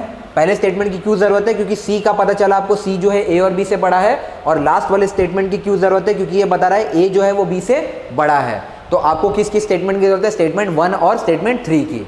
ऑप्शन पढ़िए। पहला कह रहा है स्टेटमेंट 1 अलोन इज सफिशिएंट। क्या पहले स्टेटमेंट अकेले से बता सकते? नहीं। सेकंड कह रहा है statement 1 and statement 2 are sufficient. 1 और 2 को मिला दोगे फिर भी यंगेस्ट कौन है नहीं बता सकते, क्योंकि ए और बी के बारे में नहीं पता था। स्टेटमेंट 2 और स्टेटमेंट 3 की ज़रूरत है। स्टेटमेंट 2 और 3 से भी नहीं बता सकते क्योंकि सी के बारे में डिस्कस नहीं किया है। बट स्टेटमेंट 1 और स्टेटमेंट 3 को मिलाओगे तो ए बी सी डी चारों का डिस्कस हो चुका है। तो आंसर हो जाएगा आपका डी। आपको स्टेटमेंट 1 की भी ज़रूरत है और स्टेटमेंट 3 की भी ज़रूरत है, तभी आप बता सकते हो सबसे यंगेस्ट, सबसे छोटा कौन है।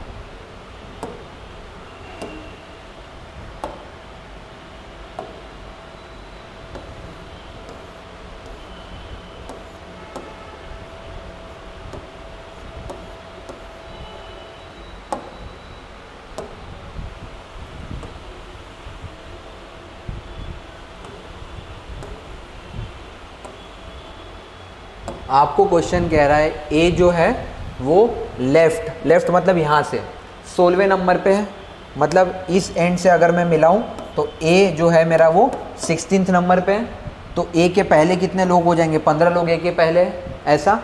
और वी जो है वो राइट एंड से कहाँ पे, 18 नंबर पे। अगर मैं खड़ा हूँ लेफ्ट एंड ये, तो राइट एंड ये हो जाएगा, तो यहाँ से वी जो है उसकी पोजीशन क्या है, 18, मतलब यहाँ से लेफ्ट हैंड से कितने लोग हैं, 17 लोग हैं, तभी वी 18वें नंबर पे है। अब आगे पढ़िए, लिखा हुआ है जी जो है, जी नाम का बच्चा वो 11th है ए से, कहाँ, राइट हैंड में, मतलब ए के राइट में वो 11th हो जाएगा। और V and it is third from V toward the right hand, V के थर्ड में बैठा है वो, राइट में, तो वी अगर 18 हो जाएगा, वी के थर्ड बाद मतलब 1 2 3, यहाँ कहीं जो है वो क्या हो जाएगा, जी, और जी की पोजीशन क्या हो जाएगी, यहाँ से इस एंड से जी की पोजीशन हटाओ, जी क्या बोला है, थर्ड एंड में बैठा है वी के राइट एंड में, मतलब 1 2 3, थर्ड एंड पे जी बैठा है। अब स्टेटमेंट ये भी तो कह रहा था जी जो है वो 11 से क्या है, ए से 11th है राइट एंड में, तो जी और ए के बीच में 11 लोग आने चाहिए, 1 2 3 तो हो गए यहाँ पे। अब यहाँ पे कितने आने चाहिए, 7, तभी ए कितना हो जाएगा, 11, जैसे 1 2 3 3 + 7 10, और ए क्या हो जाएगा फिर 11, ठीक है। अब ये कंडीशन पूरी हो गई। अब आपको बोला है कितने लोग हैं रो में काउंट करने के लिए। पहले यहाँ पे कितने थे, 15 प्लस ए को भी काउंट करूँगा, ये 16वें नंबर पे, ए और वी के बीच में कितने लोग थे, 7 के बाद कौन बैठा हुआ है, वी और जी के बीच में कितने लोग थे, 2 के बाद कौन बैठा है, जी, और जी के बाद कितने लोग बचेंगे, अगर इसके बाद 17 लोग थे तो इसके बाद कितने लोग बचेंगे, 14, या फिर आप डायरेक्टली भी कर सकते थे, मतलब ए के पहले कितने लोग बैठे हैं, 15, ठीक है। 15 के बाद एक ए को भी तो काउंट करोगे। नेक्स्ट ए और वी के बीच में कितने लोग बैठे थे, 7, फिर एक वी को काउंट कर लो, और वी के बाद कितने लोग बैठे हुए, 17, इसको काउंट कर लो, 15 + 17, 15 + 17 कितना हो जाएगा, 32 + 7 कितना हो जाएगा, 39 प्लस ए हो जाएगा 40, और वी कितना हो जाएगा, 41, टोटल 41 लोग थे लाइन में, आंसर हो जाएगा बी, ठीक है। बस आपको इमेज बनाना था कि ए जो है वो 16th है लेफ्ट हैंड से, अगर 16th है तो इसके पहले 15 लोग हो जाएंगे। उसके बाद आपको नेक्स्ट बनाना था वी जो है वो राइट हैंड से 18th है, तो वी अगर 18 है तो उसके पहले 17 लोग हो जाएंगे। फिर आप जी की कंडीशन ले लीजिए, जी के बारे में लिखा हुआ था कि जी जो है वो वी से थर्ड बैठा हुआ है, अगर वी से थर्ड है और ए से 11th है तो बीच में 7 लोग हो जाएंगे, बस सबको ऐड कर दीजिए।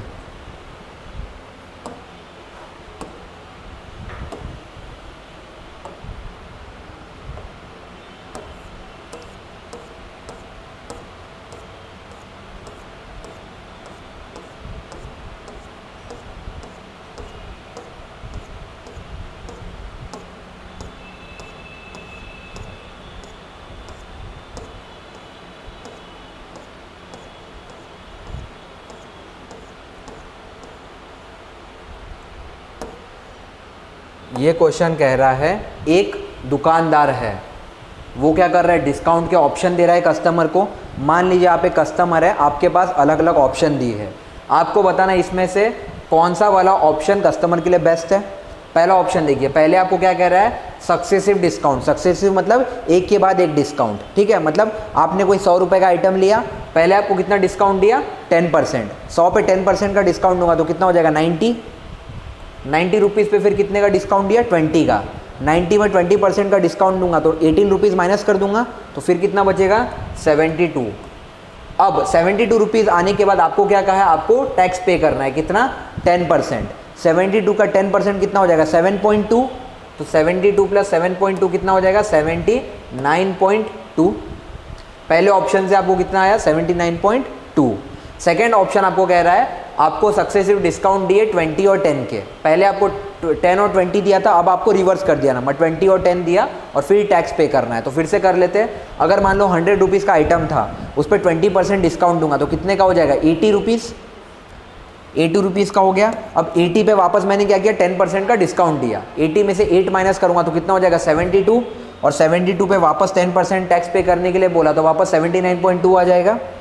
अब तीसरा वाला ऑप्शन पढ़िए, आपको कह रहा है सर्विस टैक्स पहले भरने बोला और फिर डिस्काउंट दिया। वापस कर लेते हैं। 100 रुपये का अगर आइटम है, पहले टैक्स पे करने बोला 10%, तो 100 का 10% कितना होगा, 10, तो हो जाएगा 110 रुपये का आइटम। 110 रुपये के आइटम पे फिर कितना डिस्काउंट है, 20%। 20% कितना हो जाएगा, 22 माइनस करोगे तो 22 माइनस करोगे तो कितना आ जाएगा, 88 रुपीज़। और 88 पे वापस कितने का डिस्काउंट दिया, 10%। 88 का 10% कितना होता है, 8.8। जब 8.8 इससे माइनस करोगे तो कितना आ जाएगा वापस, 79.2। तीनों ऑप्शन से सेम आंसर आ रहा था। तो अब आप ऑप्शन देखिए। पहला ऑप्शन कह रहा है 1 only is the best, 2 only is the best, 3 only, और लास्ट कह रहा है all the option are best for the customer. Obvious बात है सभी ऑप्शन बेस्ट होंगे क्योंकि सभी से आंसर क्या आ रहा था, सेम।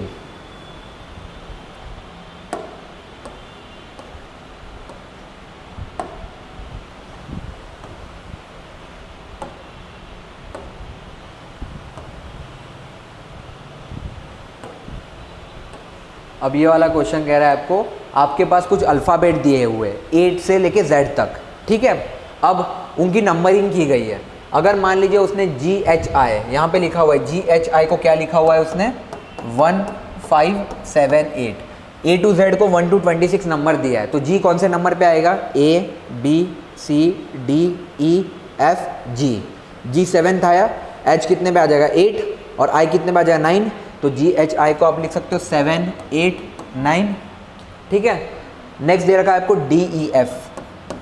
DEF कितना दे रखा है आपके पास, 9 1 2। D कितने नंबर पे आता है, 4 4 5 6 लिखा हुआ है ये। अब आप 4 5 6 को अगर 2 टाइम्स मल्टीप्लाई करोगे तो क्या आ जाएगा, 9 1 2। वैसे ही आप अगर 7 8 9 को 2 टाइम मल्टीप्लाई करोगे तो क्या आ जाएगा, 1 5 7 8। मतलब जो भी डिजिट आ रहा है उसको 2 से मल्टीप्लाई करना है। तो क्वेश्चन आपको कह रहा है ABC क्या होगा, ABC कितना हो जाएगा, 1 2 3, A1 B2 C3। 1 2 3 को 2 से मल्टीप्लाई करो कितना आएगा, 2 4 6। आंसर क्या हो जाएगा, D। जो भी नंबर आ रहा था उसको 2 से मल्टीप्लाई करना था डिजिट, जैसे यहाँ 7 8 9 है, इंटू 2 करना था यहाँ पे। तो वैसे ही ABC क्या हो जाएगा, A अल्फ़ाबेटिकली 1 है, B सेकेंड है, C 3 है, इंटू 2 करेंगे तो क्या हो जाएगा, 2 4 6।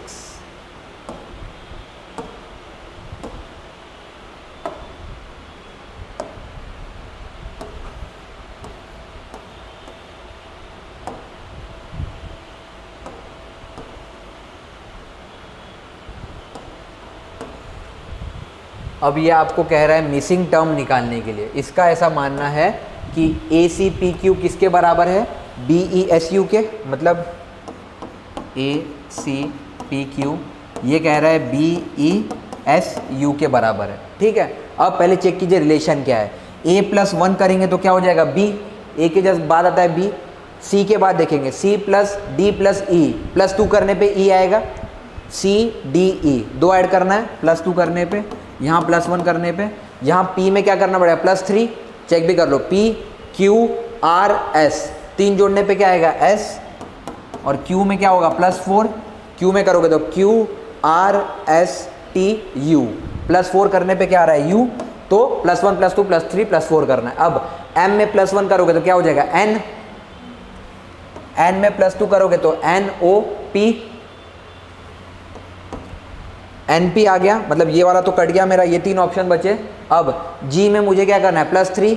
GHIJ, J करेंगे +3 करने पे J आ जाएगा, मतलब मेरे पास NPJ है, मतलब ये वाला ऑप्शन भी कट गया। और लास्ट वाला है I में +4 करना है, IJKLM, M करेंगे तो +4 आ जाएगा। तो आपका आंसर हो गया NPJM। आंसर क्या हो जाएगा, D, ठीक है। +1 +2 +3 +4 करना था हर एक डिजिट में, तो आंसर आ जाता।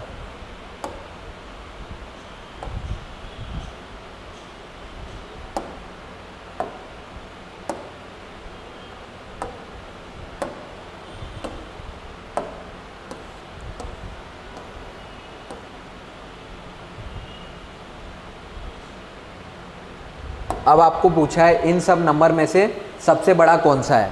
और सबके ऊपर माइनस कौन सी पावर कौन सी लगा दी है, माइनस, मतलब ये कुछ नहीं, ये लिखा हुआ है 2 to the power 6, क्योंकि ये माइनस में आ जाएगा। मतलब इसको आप अगर लिखना चाहो तो ऐसा लिखोगे 1 to the power 1/1 to the power 2 - 6, ऐसा कुछ लिखा हुआ है ये। तो -2 to the power -6 क्या हो जाएगा, ऊपर आ जाएगा, तो ये क्या हो जाएगा 2 to the power 6। तो डायरेक्टली ऐसा ही समझो, जो नीचे का अगर माइनस दिया रहता है ना, तो वही पावर पॉजिटिव में ऊपर आ जाता है। तो ये क्या हो जाएगा 4 to the power 3, ये क्या हो जाएगा 3 to the power 4, और ये क्या हो जाएगा 6 to the power 2। माइनस हट जाएगा सबसे, ठीक है, और पावर ऊपर आ जाएगी। अब 2 to the power 6, अब इसमें सबसे लार्जेस्ट नंबर कौन सा होगा वो देखना है अपने को। 2 to the power 6 देखेंगे तो क्या होगा 2, 4, 8, 16, 32, 64, ये हो जाएगा 64। 4 का क्यूब भी क्या हो जाएगा 64, 3 का 4, 3 पावर 4 कितना हो जाएगा 81, 3, 9, 27, 81, और 6 का स्क्वायर कितना हो जाता है 36। अब इन सब में से सबसे बड़ा कौन सा है 81, आंसर क्या हो जाएगा ये सी, ठीक है।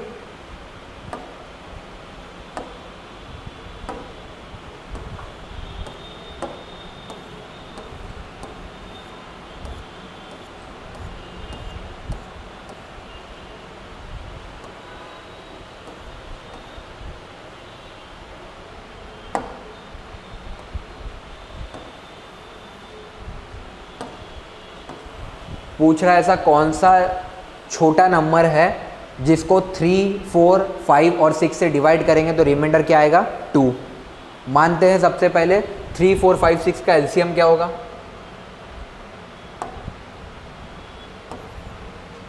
एलसीएम निकाल लेते हैं पहले। 3, 4, 5 और 6 एलसीएम निकालोगे, सबसे पहले 3 से डिवाइड करो, ये आ जाएगा 1, 4, 5 और 2। फिर आप इसको 2 से डिवाइड करो, ये हो जाएगा 1, 2, 5, 1। फिर आप इसको वापस 2 से डिवाइड करो, 1, 1, 5, 1 हो जाएगा। और फिर 5 से डिवाइड करो, 1, 1, 1, 1 हो जाएगा। ये हो जाएगा 3 to the 6, 6 × 2 12, 12 5 60। एलसीएम क्या हो जाएगा 60। तो पहले 60 का मल्टीपल ढूंढ लो। 16 6 96 होता है, मतलब ये क्या हो जाएगा 960 प्लस बचा हुआ कितना रह गया आपके पास 52। अब 52 3 से डिविजिबल है नहीं, 17 3 × 51 होता है। 52 तो डिविजिबल नहीं है, तो पहला नंबर क्या हो जाएगा कट हो जाएगा। मैंने क्या किया, मैंने देखा 60 आ रहा है एलसीएम, तो मैंने देखा 60 किसका लीस्ट मल्टीपल है, तो 16 6 × 96 होता है, मतलब 960 जो है वो 60 से डिवाइड होगा, बचेगा कितना 52, क्योंकि 960 60 से डिवाइड का मतलब इतना तो डिविजिबल है। 963 से भी है, 4 से भी है, 5 से भी है, 6 है, बचे हुए नंबर को बस चेक करना है। अब वापस इसको क्या लिख सकता हूँ 960 प्लस 62 ऐसा लिख सकता हूँ इसको। अब 960 जो है मेरा ये तो 60 से डिविजिबल है। अब बचे हुए 62 में से मुझे देखना है रिमाइंडर 2 आना चाहिए, मतलब चेक किसको करना है 60 को। 60 मेरा 3 से डिविजिबल है 23 × 60, 4 से भी डिविजिबल है 15 4 × 60, 5 12 5 × 60 और 10 6 × 60, और हर केस में रिमाइंडर क्या बच रहा है 2, तो मेरा आंसर क्या हो जाएगा बी। वैसे भी देख लो 960 प्लस 62 है, वापस 62 को 60 प्लस 2 लिख सकते थे, और इन सब का एलसीएम क्या रहता 60, तो बट ऑब्वियस है पूरा डिविजिबल है। या फिर आप ऐसा भी लिख सकते थे 17 × 60 करोगे तो क्या हो जाता है 1020, तो 1020 तो आ गया, हर केस में बचेगा क्या 2, क्योंकि ये 2 ही ज़्यादा था, तो हर केस में डिवाइड हो रहा था 1022 भी, ठीक है।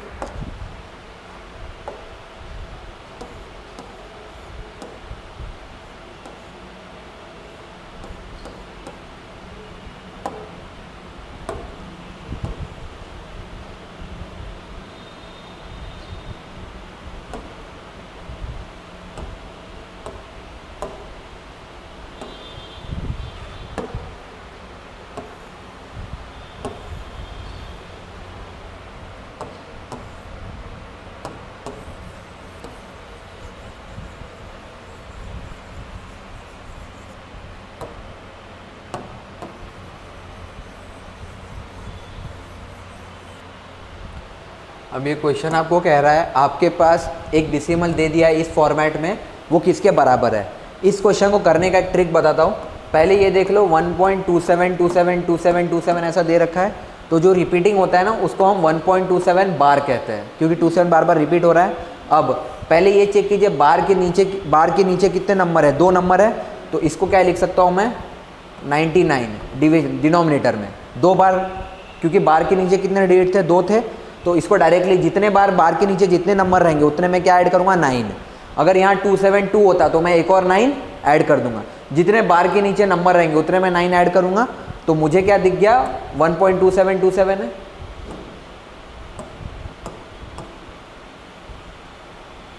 तो जितने बार के नीचे जितने नंबर है उतने 9 ऐड कर देना है। बार के नीचे कितने नंबर थे, 2 थे, 2 और 7, तो 9 लिख दूंगा। अब ऊपर आपको क्या करना है, 127, पूरा नंबर 127 होता, इसमें से डेसिमल के पहले कितना है, 1, तो 127 माइनस 1 करना है। तो ये क्या हो जाएगा आपके पास, 126/99।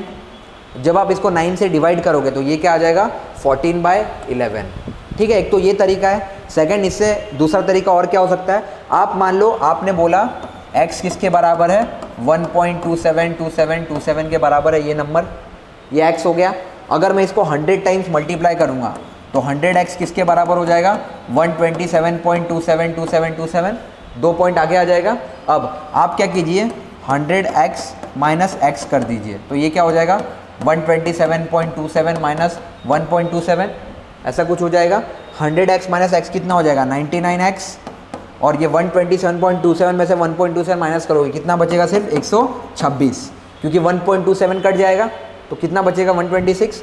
तो आपके पास x क्या हो जाएगा, 126/99, वही जो वहाँ पे आ रहा था। ठीक है, पहले आपने x को ये नंबर लिया, फिर 100 से मल्टीप्लाई किया, फिर 100x में से x को माइनस करेंगे तो ये आपके पास प्लेन डिजिट में आ जाएगा। बेटर क्या होता है इस तरीके से, मतलब जितने बार के नंबर है, आपने 2 9 ले लिए, जितने नंबर होते हैं, अगर यहाँ 6 बार के नीचे नंबर होते तो आप 6 9 लेते। अब पूरे नंबर को जो डॉट वॉट हटा दीजिए, पूरा नंबर क्या हो जाएगा, 127। 127 में से पॉइंट के पहले कितने नंबर थे, 1, तो 127 माइनस 1 किया। अगर ऐसा होता ना 11.27 तो आप लिखते 1127 माइनस 11, ऐसा। अगर ये 21 होता तो आप क्या लिखते, 2127 माइनस 21, ऐसा। पॉइंट के पहले क्यों किया था, 21, और पूरा नंबर क्या हो जाता है, 2127, ऐसा। तो पूरे नंबर में से पॉइंट के पहले जो होता है उसको माइनस कर देते, डिवाइड बाय बार के नीचे जितने नंबर है बाय 9। ठीक है,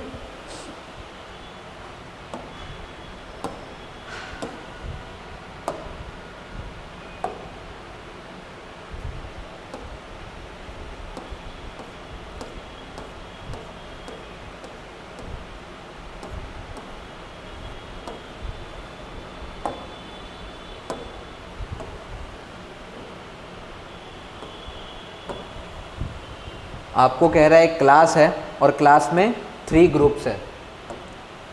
मान लीजिए क्लास है, इसमें 3 ग्रुप, एक इधर और एक उधर हो जाएगा। 3 ग्रुप हो गए। 3 ग्रुप के नाम क्या है, ए, बी और सी। अगर एक स्टूडेंट मैंने ए से उठा के, मतलब यहाँ से उठा के यहाँ डाल दिया, और 2 स्टूडेंट मैंने बी से उठा के सी में डाल दिया, 2 स्टूडेंट उठा के यहाँ से यहाँ डाल दिया, तो आपको बताना है एवरेज वेट ऑफ क्लास क्या होगा। अब क्लास का वेट तो सेम रहेगा, क्यों सेम रहेगा, बच्चे तो इतने ही थे। मैंने क्या किया, इस ग्रुप से उठा के यहाँ डाला, यहाँ से वहाँ डाला। क्लास में पहले 60 बच्चे थे, अभी भी 60 बच्चे हैं। मैंने क्या चेंज किया, यहाँ से कुछ बच्चों को यहाँ कुछ बच्चों को यहाँ कर दिया, यहाँ से कुछ बच्चों को उठा के यहाँ कर दिया, बट अभी भी क्लास में बच्चे कितने, 60 ही है, तो वेट तो सेम रहेगा। तो आपका आंसर हो जाएगा इट रिमेन्स द सेम, क्योंकि आपने क्लास के बाहर नहीं भेजे, आपने क्या किया, क्लास में जितने बच्चे थे उतने ही रखे, यहाँ से कुछ बच्चों को यहाँ कर दिया और यहाँ से कुछ बच्चों को यहाँ कर दिया। ये वर्ड गेम बहुत बड़ा था, मतलब यहाँ लिखा था shifted in class there are 3 group, class के अंदर ही ग्रुप है और ग्रुप में ही शिफ्ट किया। वापस आपको यूपीएससी ने पूछा what is the average weight of class. अगर एवरेज वेट ऑफ ग्रुप पूछता तो ग्रुप चेंज हो जाता, क्योंकि ग्रुप में कुछ लोग ऐड हुए, बट क्लास में तो बच्चे उतने ही हैं।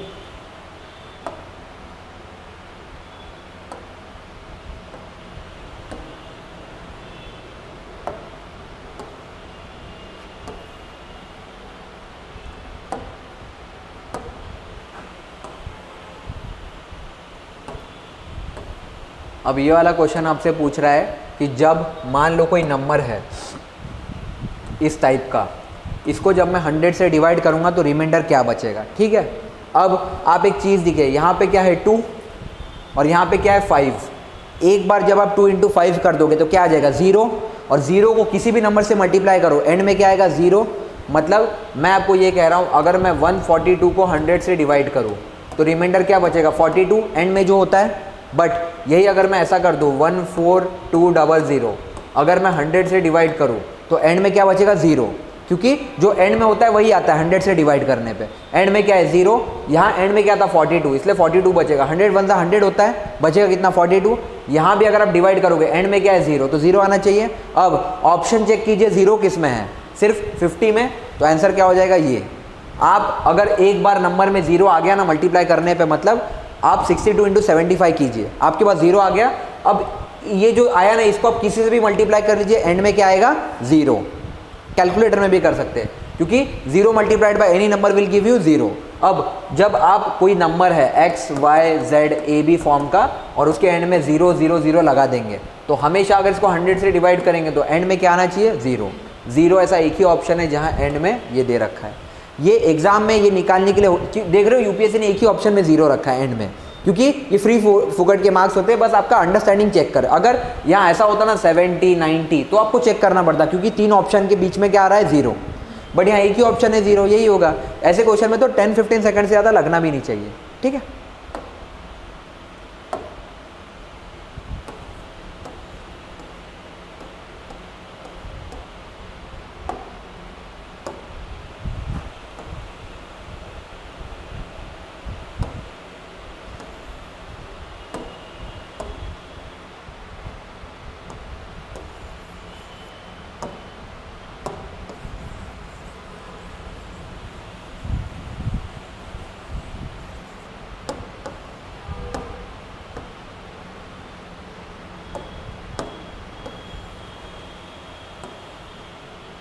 अब ये जो क्वेश्चन है ये आपको कह रहा है एक इक्वेशन दे दिया है 10 to the power n plus 1 किसके बराबर है 2 के।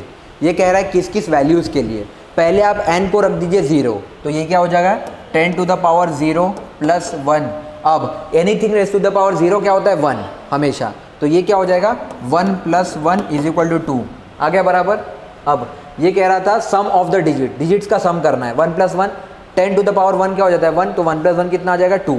अब मान लीजिए आपने 10 टू द पावर n की जगह पहले 0 रखा था, अब n की जगह क्या रख दीजिए 1, तो ये क्या हो जाएगा 10 to the power 1 plus 1। 10 to the power 1 कितना होगा 10, 10 प्लस 1। अब 1 प्लस डिजिट का सम करना है, तो कौन कौन सा डिजिट है इसमें 1 plus 0 plus 1। Again 1 plus 0 plus 1 करेंगे कितना आएगा 2 आएगा, तो 10 टू द पावर 1 प्लस 1 भी क्या आ जाएगा 2। अब आप 10 टू द पावर 2 रखिए, ये क्या हो जाएगा 100 और 100 प्लस 1 हो जाएगा इक्वेशन। फिर अब अगेन ऐड कीजिए 1 प्लस 0 प्लस 0 प्लस 1 कितना हो जाएगा 2। एन की पावर आप कुछ भी रखेंगे, एंड में सम का डिजिट कितना आएगा 2 ही आएगा, क्योंकि आपको पूछा है सम ऑफ द डिजिट्स। जब आप 10 टू द पावर कुछ भी बढ़ाएंगे ना 9 भी करेंगे ना, तो 9 0 हो जाएंगे 1 के बाद, ठीक है 1 नहीं आएगा। तो हमेशा 10 to the power anything plus 1 करेंगे तो क्या आना चाहिए आता है 2 ही आता है किसी भी n वैल्यू के लिए। अब ऑप्शन देखिए for n equal to 0 only, नहीं 0 के ऊपर भी आ रहा था। नेक्स्ट ऑप्शन पढ़िए फॉर एनी होल नंबर, 1 पे भी आ रहा था, 2 पे भी आ रहा था, 3 पे भी आ रहा था। अब ये क्या हो जाता है होल नंबर। होल नंबर क्या होता है जो 0 से स्टार्ट होता है। तो अब for any positive integer n only, बिल्कुल गलत, क्योंकि हम क्या 0 होल नंबर भी आ रहा था इसमें और लास्ट वाला भी नहीं होगा। फॉर एनी रियल नंबर लिखा था, रियल नंबर तो होगा ही नहीं, माइनस करोगे तो कभी नहीं आ सकता, ना इंटीजर पे भी नहीं आ सकता है वो, ठीक है। इसका आंसर क्या हो जाएगा बी, ठीक है।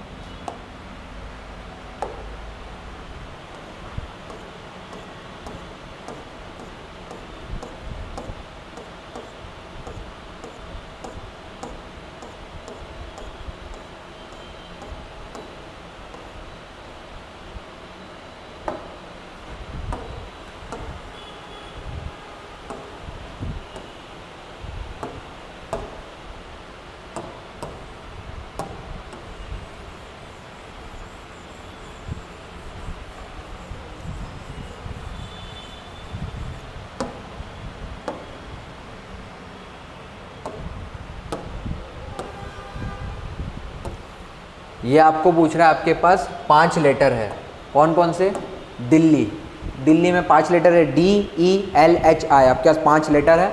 आपको ये कह रहा है आपको 5 लेटर के वर्ड्स बनाने हैं जिसका मीनिंग है या मीनिंग नहीं है, किस किस को यूज़ करके, दिल्ली के 5 वर्ड को यूज़ करके। कंडीशन क्या है, वर्ड किससे स्टार्ट होना चाहिए D से, और एंड किससे होना चाहिए I से, ये कंडीशन दे दी है।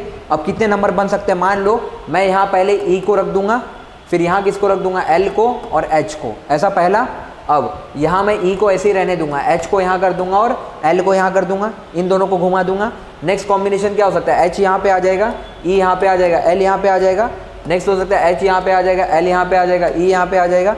फिर नेक्स्ट कॉम्बिनेशन हो सकता है एल यहाँ पे आ जाएगा, ई यहाँ पे आ जाएगा और एच यहाँ पे आ जाएगा। और लास्ट कॉम्बिनेशन होता है एल यहाँ पे आएगा, एच यहाँ पे आएगा और ई आएगा। मतलब 3 लेटर है, तीनों को आगे पीछे घुमाओगे तो कितने कॉम्बिनेशन बनेंगे, 6 ही बनेंगे।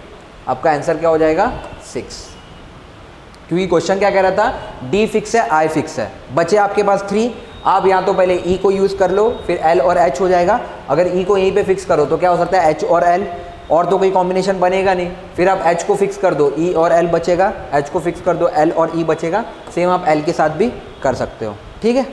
तो 2021 के अभी हम यहीं तक रखते हैं। 2020 के यहाँ से बचे हुए हम कल कर लेंगे, जो भी 5-10 क्वेश्चन बचे हुए हैं। 2020 भी ख़त्म हो जाएगा और नेक्स्ट हमारा 2019 हम लोग स्टार्ट कर देंगे, ठीक है।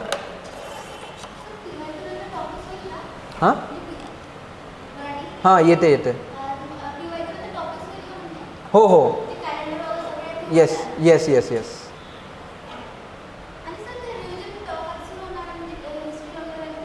ते शुक्रवारी पासून या शुक्रवारी पासून